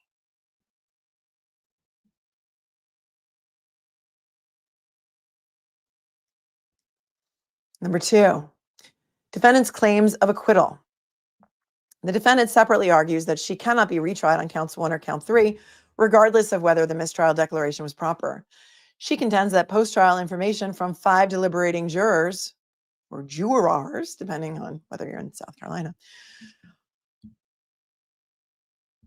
indicating the jury were deadlocked only on count 2 and 3, had unanimously found her not guilty on counts 1 and 3, and there's footnote 14, footnote 15, effectively amounts to an acquittal of those counts. Footnote 14 says, for purposes of adjudicating the motion to dismiss, the trial judge accepted the purported juror statements as true and accurate.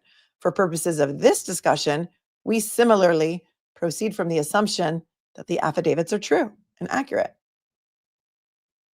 Footnote 15 says, Juror C did not disclose information indicating whether the jury had unanimously agreed that the defendant was not guilty on count 3.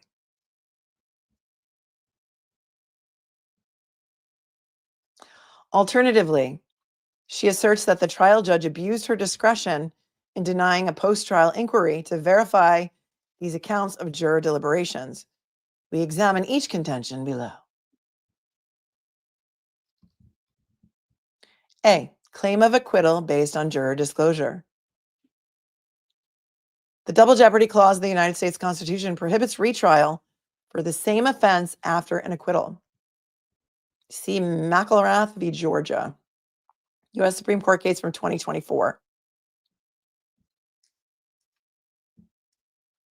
To determine whether an acquittal has occurred, we look to whether, quote, given the operation of state law, the jury acted on their view that the prosecution had failed to prove its case. Because this presents a legal question, our review of the trial judge's decision is de novo.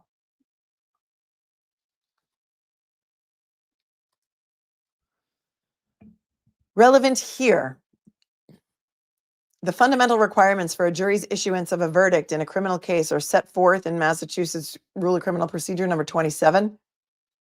A, pursuant to that rule, a valid jury verdict must be unanimous and returned by the jury to the judge in open court. Citing Massachusetts Rule of Criminal Procedure 27A. Well, maybe it's time to amend that rule.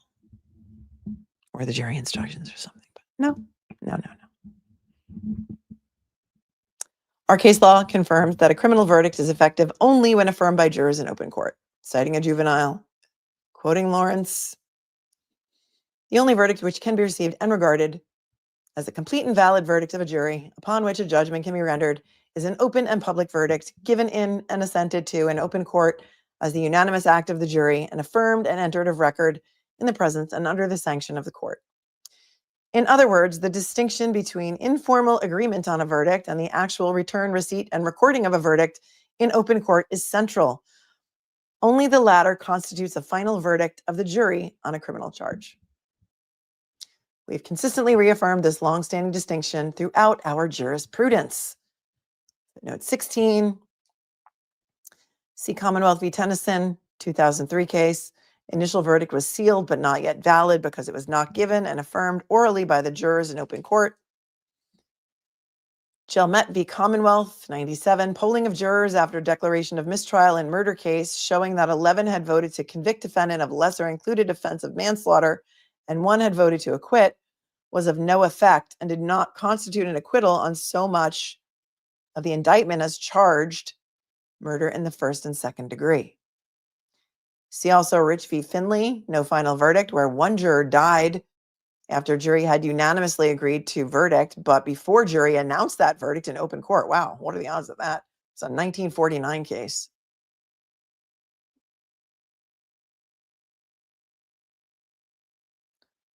Lawrence, where no final verdict, where jury had come to unanimous agreement, but where one juror changed his mind following morning when jury met to return final verdict.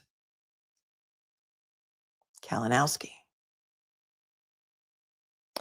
In this case, it is undisputed that the jury did not announce a final verdict on any charge. But as Jennifer McCabe would say, but you didn't ask. They didn't ask me that question. Although the defendant had submitted affidavits claiming the jurors reached an agreement on counts 1 and 3 during deliberations, the only statements made in open court reflected the jury's inability to reach a unanimous verdict. As discussed, the jury submitted 3 separate notes to the judge indicating deadlock, culminating in a final note indicating that some members of the jury firmly believed that the evidence surpassed the burden of proof, establishing the elements of the charges, while others did not.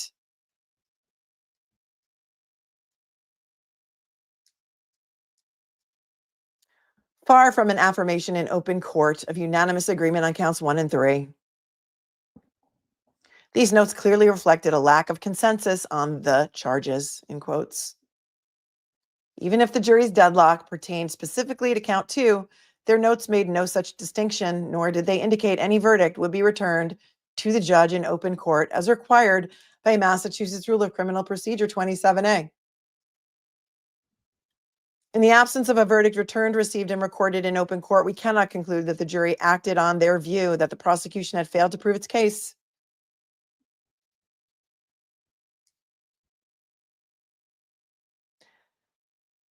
See Clark v. State. However fully it may be made to appear that the jury arrived among themselves at the decision that the defendant was not guilty, there is no claim that they agreed to so report or return, or that they agreed to report any agreement, whatever, except that they could not agree. Yeah, that's what I say, whatever. Whatever. Footnote 17.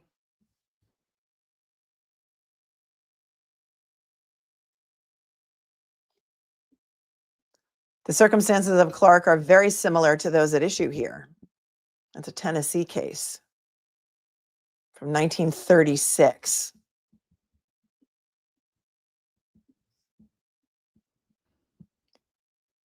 There, a defendant argued that he had been acquitted at his first trial after learning that the jury had agreed he was not guilty and had deadlocked only as to his co-defendant. Rejecting this argument, the Supreme Court of Tennessee explained,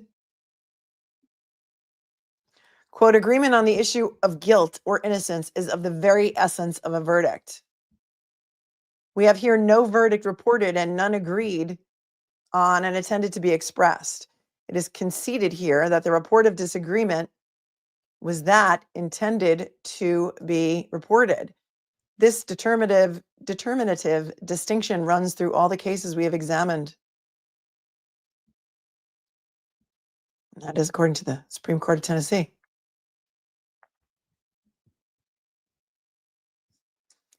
The defendant nonetheless argues that any lack of formality in the jurors' intended dispositions of count 1 and 3 should not prevent those dispositions from taking legal effect. However, the requirement that a verdict be returned and affirmed in open court is far from a mere formality. Rather, these principles recognize that as a practical matter, jurors may agree in the course of deliberations to a tentative compromise on the facts of a case or on the disposition of related charges as they attempt to reach unanimous agreement. See Bluford. Since a jury should not be precluded from reconsidering a previous vote on any issue, a juvenile, tentative or conditional agreements reached amid deliberations cannot have the force of a final verdict. And a juvenile, a jury should not be precluded from reconsidering a previous vote on any issue, and the weight of final adjudication should not be given to any jury action that is not returned in a final verdict.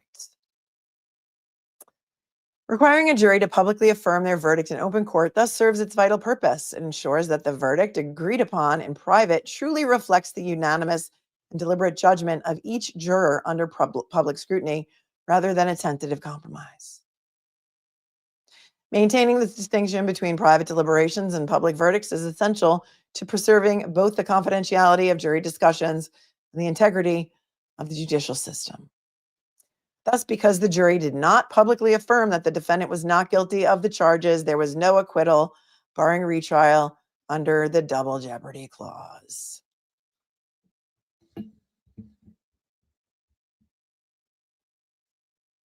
And then they cite some more cases here to support this decision.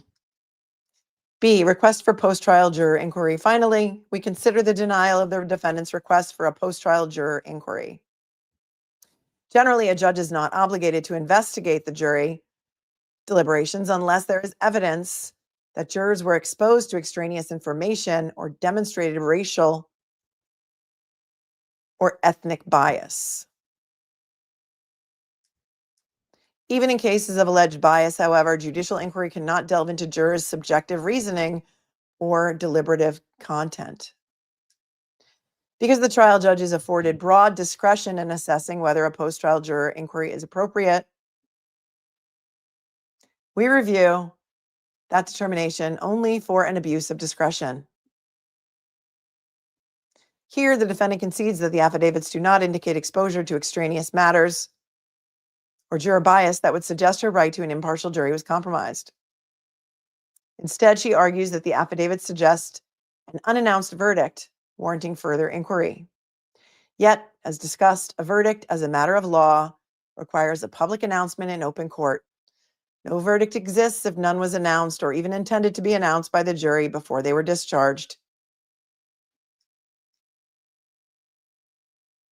Citing a Commonwealth v. Brown, which says once the jury have been discharged, they have no further power to deliberate or to agree to a verdict.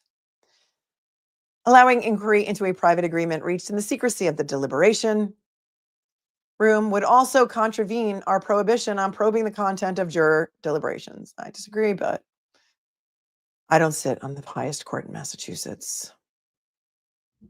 Maintaining the secrecy of those deliberations is a bedrock of our judicial system, so is double jeopardy. It not only prevents jury tampering, but also upholds the finality of jury verdicts and fosters confidence in the judicial process. Probing secret deliberations to determine whether the jurors may have privately agreed on a verdict they never returned would undermine these fundamental principles. Citing more and more and more cases to back up their decision. Were it otherwise, jurors would be harassed and beset by the defeated party in an effort to secure from them evidence of facts that might be used to set aside a final verdict.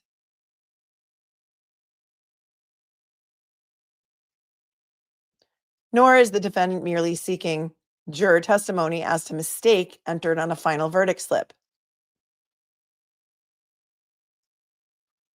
See Massachusetts Rule 606, which permits juror testimony about mistakes made in entering the verdict on the verdict form.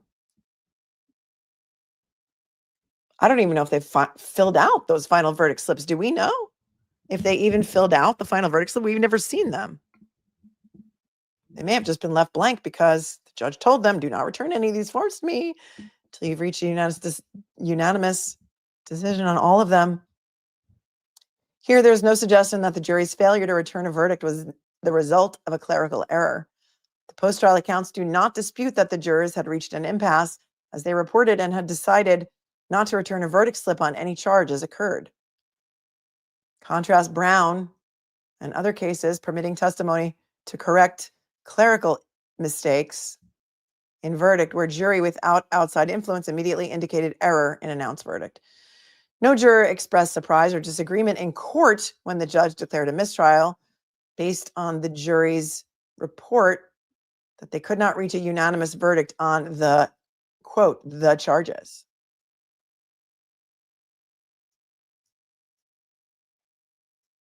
Contrast Latino v. Crane Rental Company from a 1994 Massachusetts case, which says juror inquiry permissible where jurors audibly answered no during the polling of jurors. Well, they weren't polled here.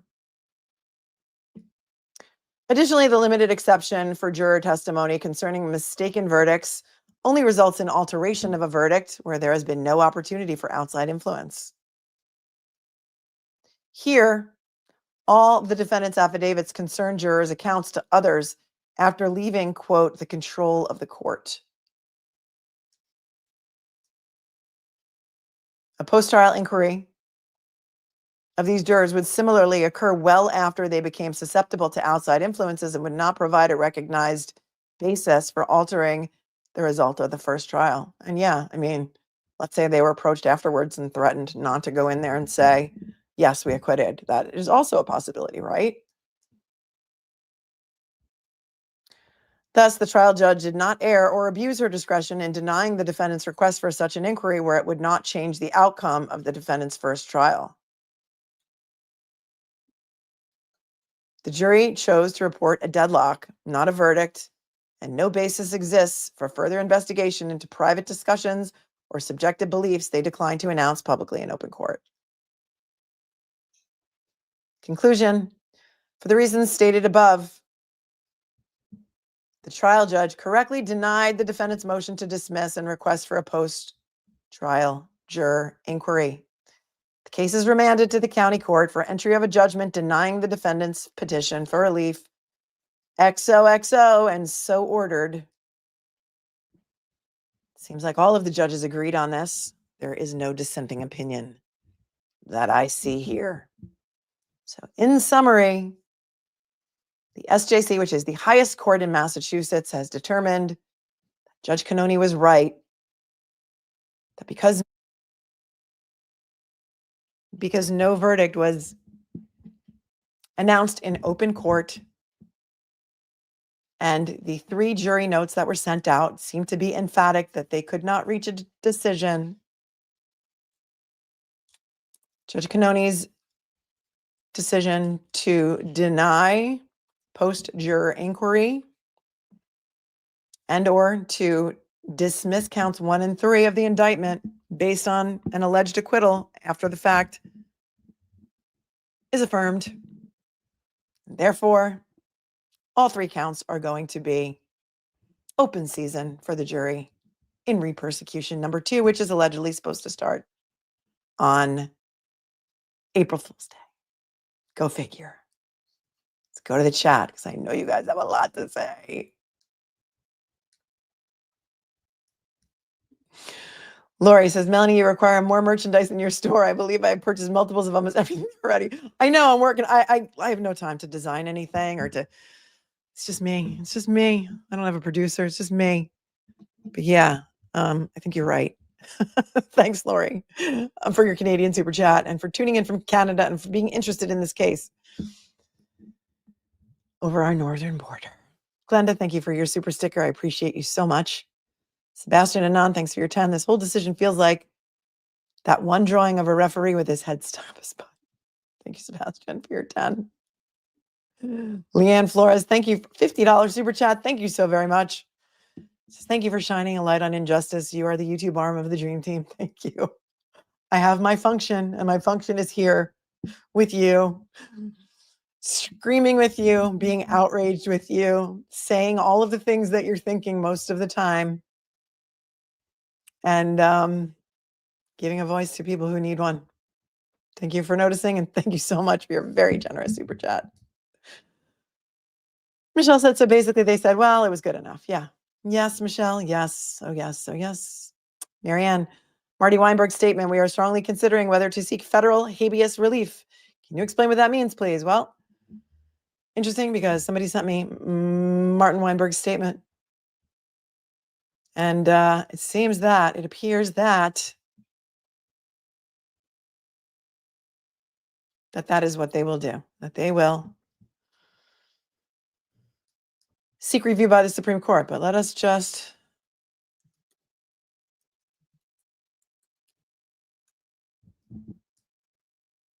no, or they can ask a federal court to hear it. It appears. So hang on.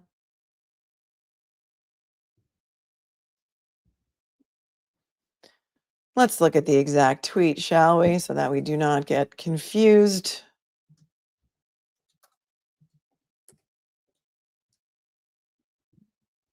It appears that Ted Daniel has posted this.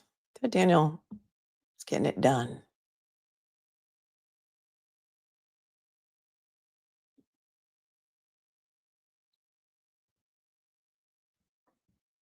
So I'm unclear if that means appeal to the federal court in Massachusetts, but let's take a look.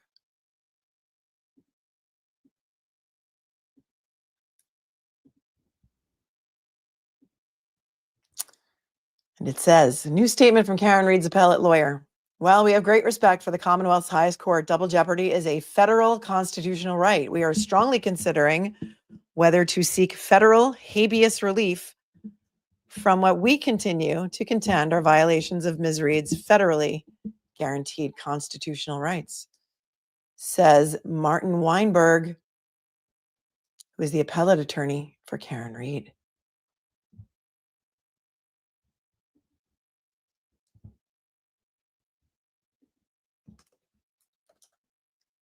I am not an appellate attorney.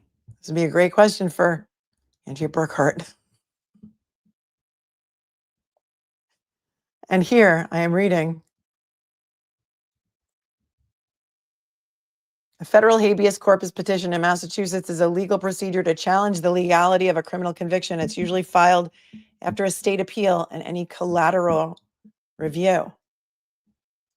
Requirements. The petition must be filed within 1 year of the final state judgment. The petitioner must have exhausted all state appeals and habeas corpus processes. Petitioner must show that the state courts were unreasonably wrong in denying their constitutional claims.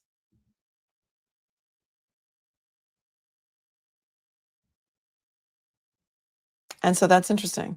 So they can appeal to federal court because it is a federal constitutional issue. And so there's that. Thanks, Marianne, for asking. Thanks, because I was going to pull up that statement anyway. Kelly, thank you for your 5. You're a great mentor. Thank you. Thank you very much. I appreciate you. Rainy day. For a bench trial, they need to add Tipton to the team. He was great, Larry Tipton. He has a way with Judge Cannoni and balances out her not liking Jackson. Tipton and Bev each won a defense award in 2008. Well, thank you for that. I did not know that information, but we saw Larry Tipton win a bench trial, and we saw the acquittal of Penny McGee, and that was exciting. And that was a Judge Cannoni bench decision. Was it only last week? Eileen Champagne, thanks for your 5. I just read she's appealing to the U.S. Supreme Court. Well, I don't know that that's what he said. He did say federal court. Thank you for your 5. I don't know where you read that, but thank you. Puneet Singh, thank you for your super chat. Looking forward to some points BEDEROW discussed on YouTube, added to the defense case, which maybe Alan Jackson and David Yannetti missed. Thank you, Puneet. For those of you who are just joining, there has been a motion filed pro hoc vice to have Mark BEDEROW admitted in Massachusetts for the purposes of joining the defense team. Let's pull it up real quick because we have it, because that's what we do here. To join the Karen Reed defense team. So let's pull that up and take a quick look at that. Thank you, Kevy Kev 781 for your super chat and for thanking me. You're awesome. And here it is, hot off the presses, just filed this morning. Whatever time that says there that I can't read. Today's February 11th, yeah. 6,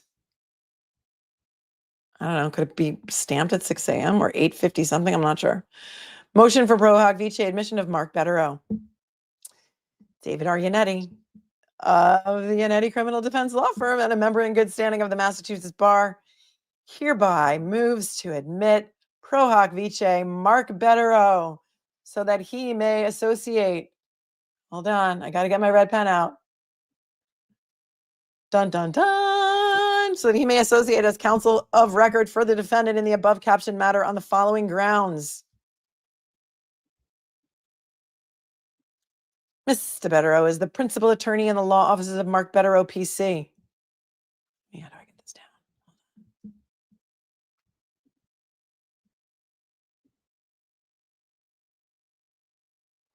Which is located at Carnegie Hall Tower. There's his address. Do not contact him or do not go there. I'm gonna.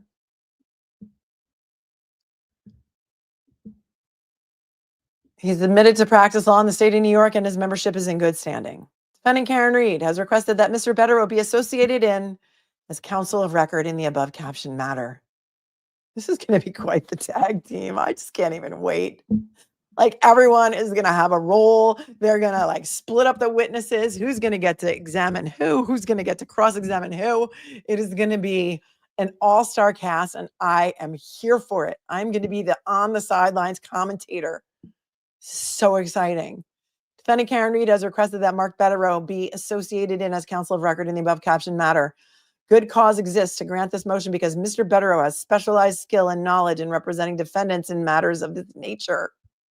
This is like silver linings, right, you guys? Silver linings. So there's some silver linings today. Should the court grant this motion, I will act as co-counsel during the pendency of this matter.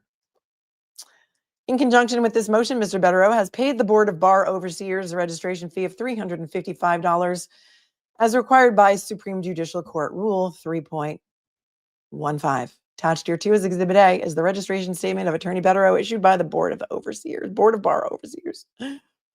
Wherefore, for good cause shown, David Yannetti respectfully requests that this motion for admission pro hoc vice of Mark BEDEROW be granted XOXO. Dated yesterday. So this was dated February 10th, which was yesterday, which is before we even knew that the appellate decision was coming out this morning. And XOXO, David Yannetti. Served on Hank Brennan. Yes. Well, that's exciting. I'm very happy for him and for us because we get to watch it together. Thank you, Aussie Steve, for your Australian super chat and for tuning in from down under. Now that says, for the record, Maya oral arguments on Second District Court of Appeal live tomorrow, 3:30, or separate video upload of case number. Thank you. Thank you. Thank you. Thank you. That is in the Kowalski case. Thank you, Mathis, for your super chat and for reminding us of that. Mighty Ducks became a YouTube member. Welcome. The dude, are you decorated though? The dude, why would Karen have need of a real estate lawyer? Oh, I get that. Tongue in cheek, very funny. Mark BEDEROW's not a real estate lawyer, but you know, the twits, I want to think so. Mighty Ducks gifted 5 memberships. There's a lot of gifted memberships today, you guys. Today, use guys. Tracy Walker alone gifted 70.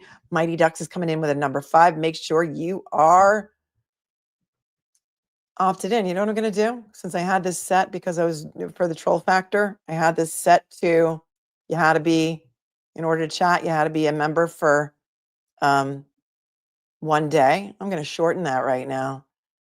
I'm going to shorten that for those of you who hit subscribe earlier in the stream. I'm going to shorten it to 10 minutes. And that'll give the opportunity for people to chat in case there are any gifted memberships still outstanding. We will see.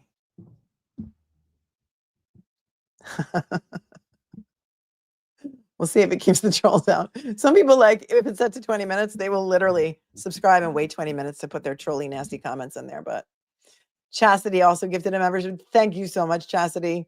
You're amazing. Monique, thanks for your super sticker. And then Chastity gifted another membership. Thank you so much. Quintessence, thanks for being here for a month. I've wanted better on this case forever. Dream team. Aussie Steve says, I've been watching this persecution since early 2024. Surely the new federal government can see this corruption and they get involved. We'll see. There's a new U.S. attorney for the District of Massachusetts. We'll see. Kelly Francis is thanking me and spell checked it. I didn't even notice he's misspelled anything. Thank you, Kelly, for your 5. Allie. Oh, Allie is here. Wrapped up my live and here for your thoughts and outrage. Oh, I'm outraged. I'm outraged. But, you know, Mark BEDEROW is joining the defense team, so it's a good day, Allie. Thank you for your 10. McKindy 78, thank you for your super chat. Let's see if the jurors now go to the media. Thank you for bringing this up because that's what I'm thinking too. Imagine how outraged the jurors may be today. They may be outraged, and jurors, my inbox is open. My email is here. If you'd like to stay anonymous, I'm happy to do that. But I kind of want to know if you're out there and how you feel about this. How do you feel about the highest court in Massachusetts saying that it doesn't matter what you may have decided behind closed doors because you didn't announce it in open court, nobody asked you, and because the note was so emphatic that you could not reach a decision on the charges, that your acquittal on counts 1 and 3 are just going to be completely and totally disregarded. And it doesn't matter what you thought or said or did.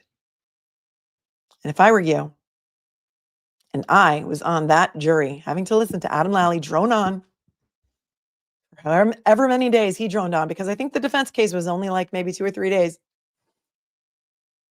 I'd be outraged too. So thank you, Nikki Indy, for your super chat and for reminding me that I was going to address that. Karen Reed will be freed, says Yo Ginny. Thank you for your super chat. Glenda, thanks for the super sticker. Hank's Book of Methodology, thank you for your Canadian super chat. They are considering, that's right, Mel's penned underlines. Yes, my red pen is very important to me. I need my red pen, as you know, whenever we go over any decisions or motions. Frogger 2025 says, thank you for tuning in from Canada and for joining today. Happy to be a cupcake. Karen's lawyer's coming out the clown car to the circus. Oh my God, perfect. That is perfect. There's going to be so many lawyers that, yeah, it's going to be like a clown car. Like people are unloading from a clown car. Well done. I love it. The visual is fantastic. I'm here for it. And I was not very good at Frogger. I remember that was like Frogger was like a video game too, if that's what your username references, but I was really good at Qbert, and Qbert is a member here. And Qbert, I always say that every time I pull her name up. Not that Auntie Beb gifted another membership, so welcome to all the new cupcakes. Chibi says Yuri Buchanan is fleeing the country as we speak. Interesting thought. Thanks, Chibi. Greg says, I bet the Karen Reed haters are stroking out and seizing right now from the BEDEROW news. Round 2 is going to be wild. Oh, wow. And we're here for it. It's the sequel that we never knew we needed. And we really have no choice but to watch the sequel so far. And I wonder if this sequel will be better than the original. And I wonder, after all of this is over, if the book will be better than both of the movies. You know there's going to be a book. Maybe a series. Yeah, you're probably right, Greg. Thanks for your super chat. Is the process to select the foreperson a concern? Apparently, that's the way they do it in Massachusetts, Mike B. from the 413. That's the way they do it in Massachusetts. They pick the foreman first or foreperson first, and it's selected by the judge. And then, only then, are all the other juror numbers put into the bingo thing where they swirl it around so that the foreperson's name is not in there. In New York, it is always the person who is seated in number 1. That's the foreperson. It's not hand selected by the judge, but that's the way they do it in Massachusetts, Mike B. Not that. Auntie Bev gifted in a membership. Thank you so much. I appreciate you. I think I just did that, so I repeated that again. And Allie, I think I did that as well. What say you, my friends? What say you? Let's go into the email, see if there's any other questions there via Venmo, Cash App, coffee, buy me a coffee thing. Sharon, thank you so much for the Venmo, who says vacationing in somewhere, lives in Massachusetts. Thanks for making my day even brighter. Free Karen Reed. Thank you, Sharon. I hope you have a wonderful vacation.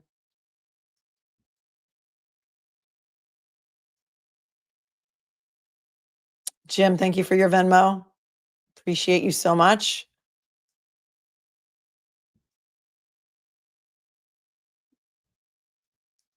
And thank you, OFD, for buying me a matcha latte, because that is my choice of coffee. What trial was it recently where it was pointed out in some motion that somebody even knew the other person's coffee order? What do you remember that? And people were like, we know your order. It's matcha latte. As evidence of something, that somebody knew somebody's coffee order. Refresh my recollection, chatters. Matilda gifted a membership. Thank you so much, Matilda. I appreciate you so much. Dan says, I say we need to fill the whole row to the left of Karen with lawyers so that Paul O'Keefe can't stare Karen Reed down the whole trial. Well, this is interesting because, like I was talking about before, and many of you watched the Penny McGee trial with me. During the Penny McGee trial, the Penny McGee's family was sitting where the O'Keefe family was sitting, and the victim's family of Andrew Savitz was sitting behind Penny McGee. I think they should move to switch that around for the re-persecution, but there was no jury in the Penny McGee trial, so maybe that's why. I tend to agree with you, though, Dan. I think that's a great ducking point.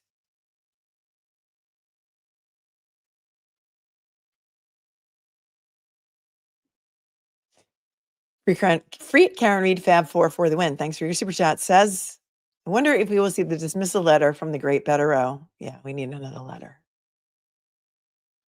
We need to free Karen Reed for John O'Keefe to get the justice he deserves. I agree. I agree. Yeah, Lightning Leaf points out they've had plenty of time to fix the main courtroom. Yeah.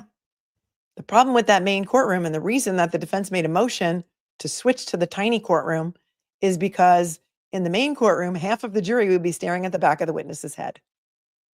And I remember when they made this argument, Judge Canoni said, well, that's the way we've been doing it for 100 years. Nobody's ever complained before. He said, well, we don't care about the way you've been doing it for 100 years. It is unconstitutional. And you and I both agreed that it is so important for the jurors to be able to see the witness's face to assess their credibility, their body language, not just their tone and their voice, but also their face. So important, right? Holly says, we cannot have you on the dream team because we need you here to read all the motions to us. You're our number one. Thank you, Holly. Thanks, Holly. Love you guys. Feral Dragon became a new member. Welcome, welcome, welcome. All right. Well, who knows what more is going to happen today? Tammy Tebow coming in with a hot 10. It would be really swell if this time Auntie Bev would have the verdict sheet that would have not guilty box. Yep. Maybe some instruction as to not guilty.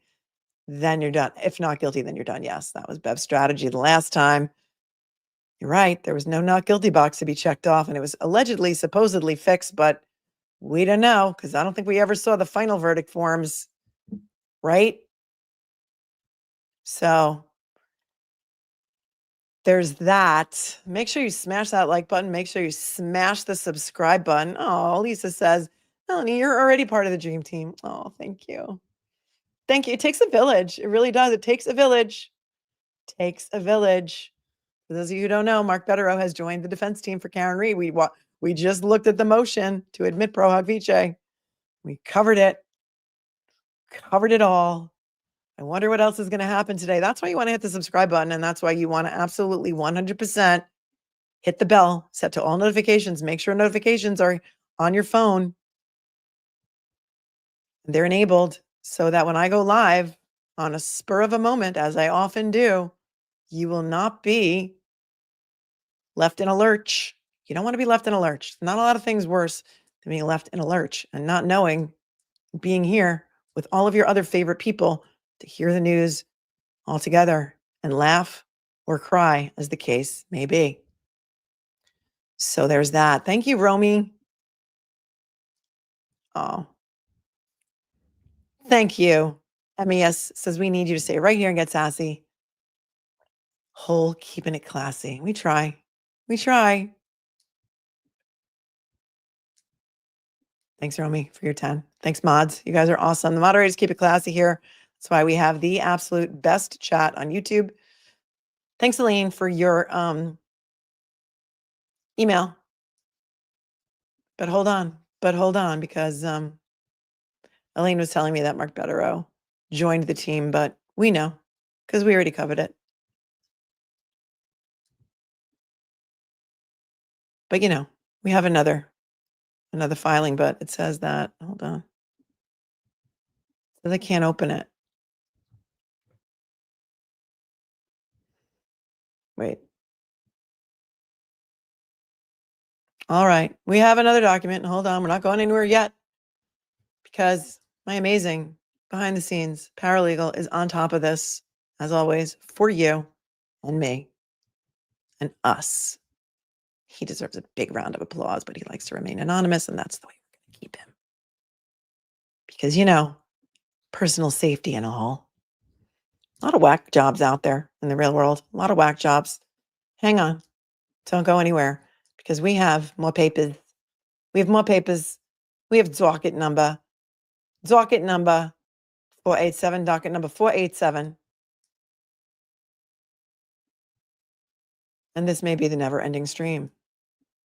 This is the case that never ends. It just goes on, my friends. What is that from? It's a kid's song, and my kids used to sing it when they were little. I think it's from a TV show that my kids used to watch. But wait, there's more. Plus, if you act now, not only will you get an entire set of Ginsu knives, but we may come up with another filing, another dropping. Docket number 487, which is a motion of Massachusetts Newspaper Publishers Association, New England First Amendment Coalition, New England Newspaper and Press Association, and Reporters Committee for Freedom of the Press for leave to file amicus memorandum. Excuse me for 1 second while I have a drink because I'm parched.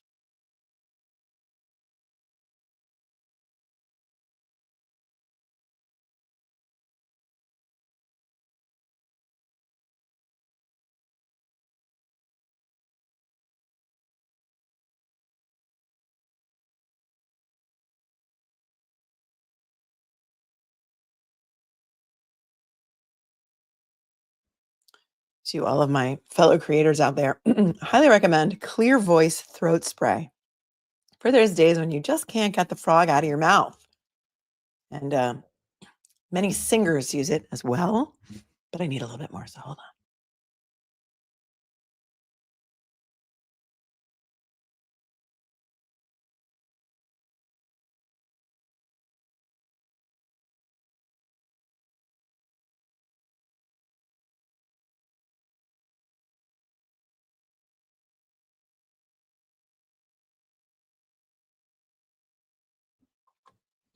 You should see all of the things and stuff that I have to have next to me in order to do this for hours and hours at a time without ever getting up or leaving. Yes, Martin Weinberg put out a statement. I'll allow it. We did that earlier. We did it earlier. You need chapstick. I prefer Nivea. It is the most moisturizing, never sticky. You need lip gloss. You need to have a little tiny mirror over here just in case, you need to, touch up when you go off camera. Protein bar, iced coffee, throat spray, powder, all the things. Sticky notes, lots of pens that actually work because so many pens that I need to throw away. Legal pads, etc. That was the Lamb Chop, apparently. The Lamb Chop theme song. I'll take this down. I put this up in case any jurors wanted to contact me with their thoughts, comments, and concerns of the Michigas. That was the Supreme Judicial Court decision today in Massachusetts that said, hey, jurors, we don't give a duck what you decided. You didn't announce it. And so therefore, even if you may have acquitted her, Karen Reed, that is the defendant on counts 1 and 3, we don't care.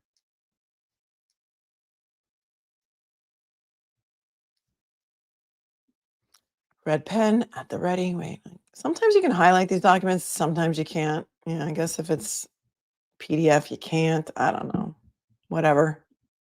Red pen is here. The Massachusetts Newspaper Publishers Association, New England First Amendment Coalition, New England Newspapers and Press Association, and Reporters Committee for Freedom of the Press respectfully move for leave to file the amicus memorandum attached hereto as Exhibit A. With respect to the motion for reconsideration of portion of December 5th, 2024 court order regarding records disclosure filed by non-party Gretchen Voss. Okay, well, this is late. That has already been decided. It's been denied. So I thought this was going to be with regard to Ted Daniel. It is not. This was allowed, as you know, on January 31st of 2025. This is a day late and a dollar short. Why it's just hitting the dockets today, I don't know.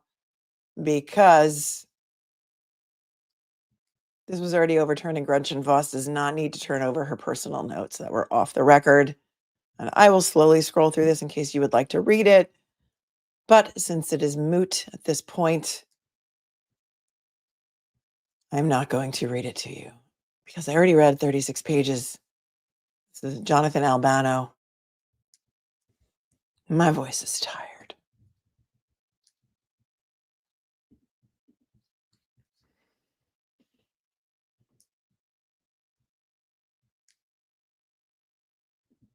Mad World, thank you, Series 5. Karen's attorney should sing, we will crush you. As Commonwealth enters the court. Yeah, we have a playlist. I had it earlier. It's pinned to the chat, actually.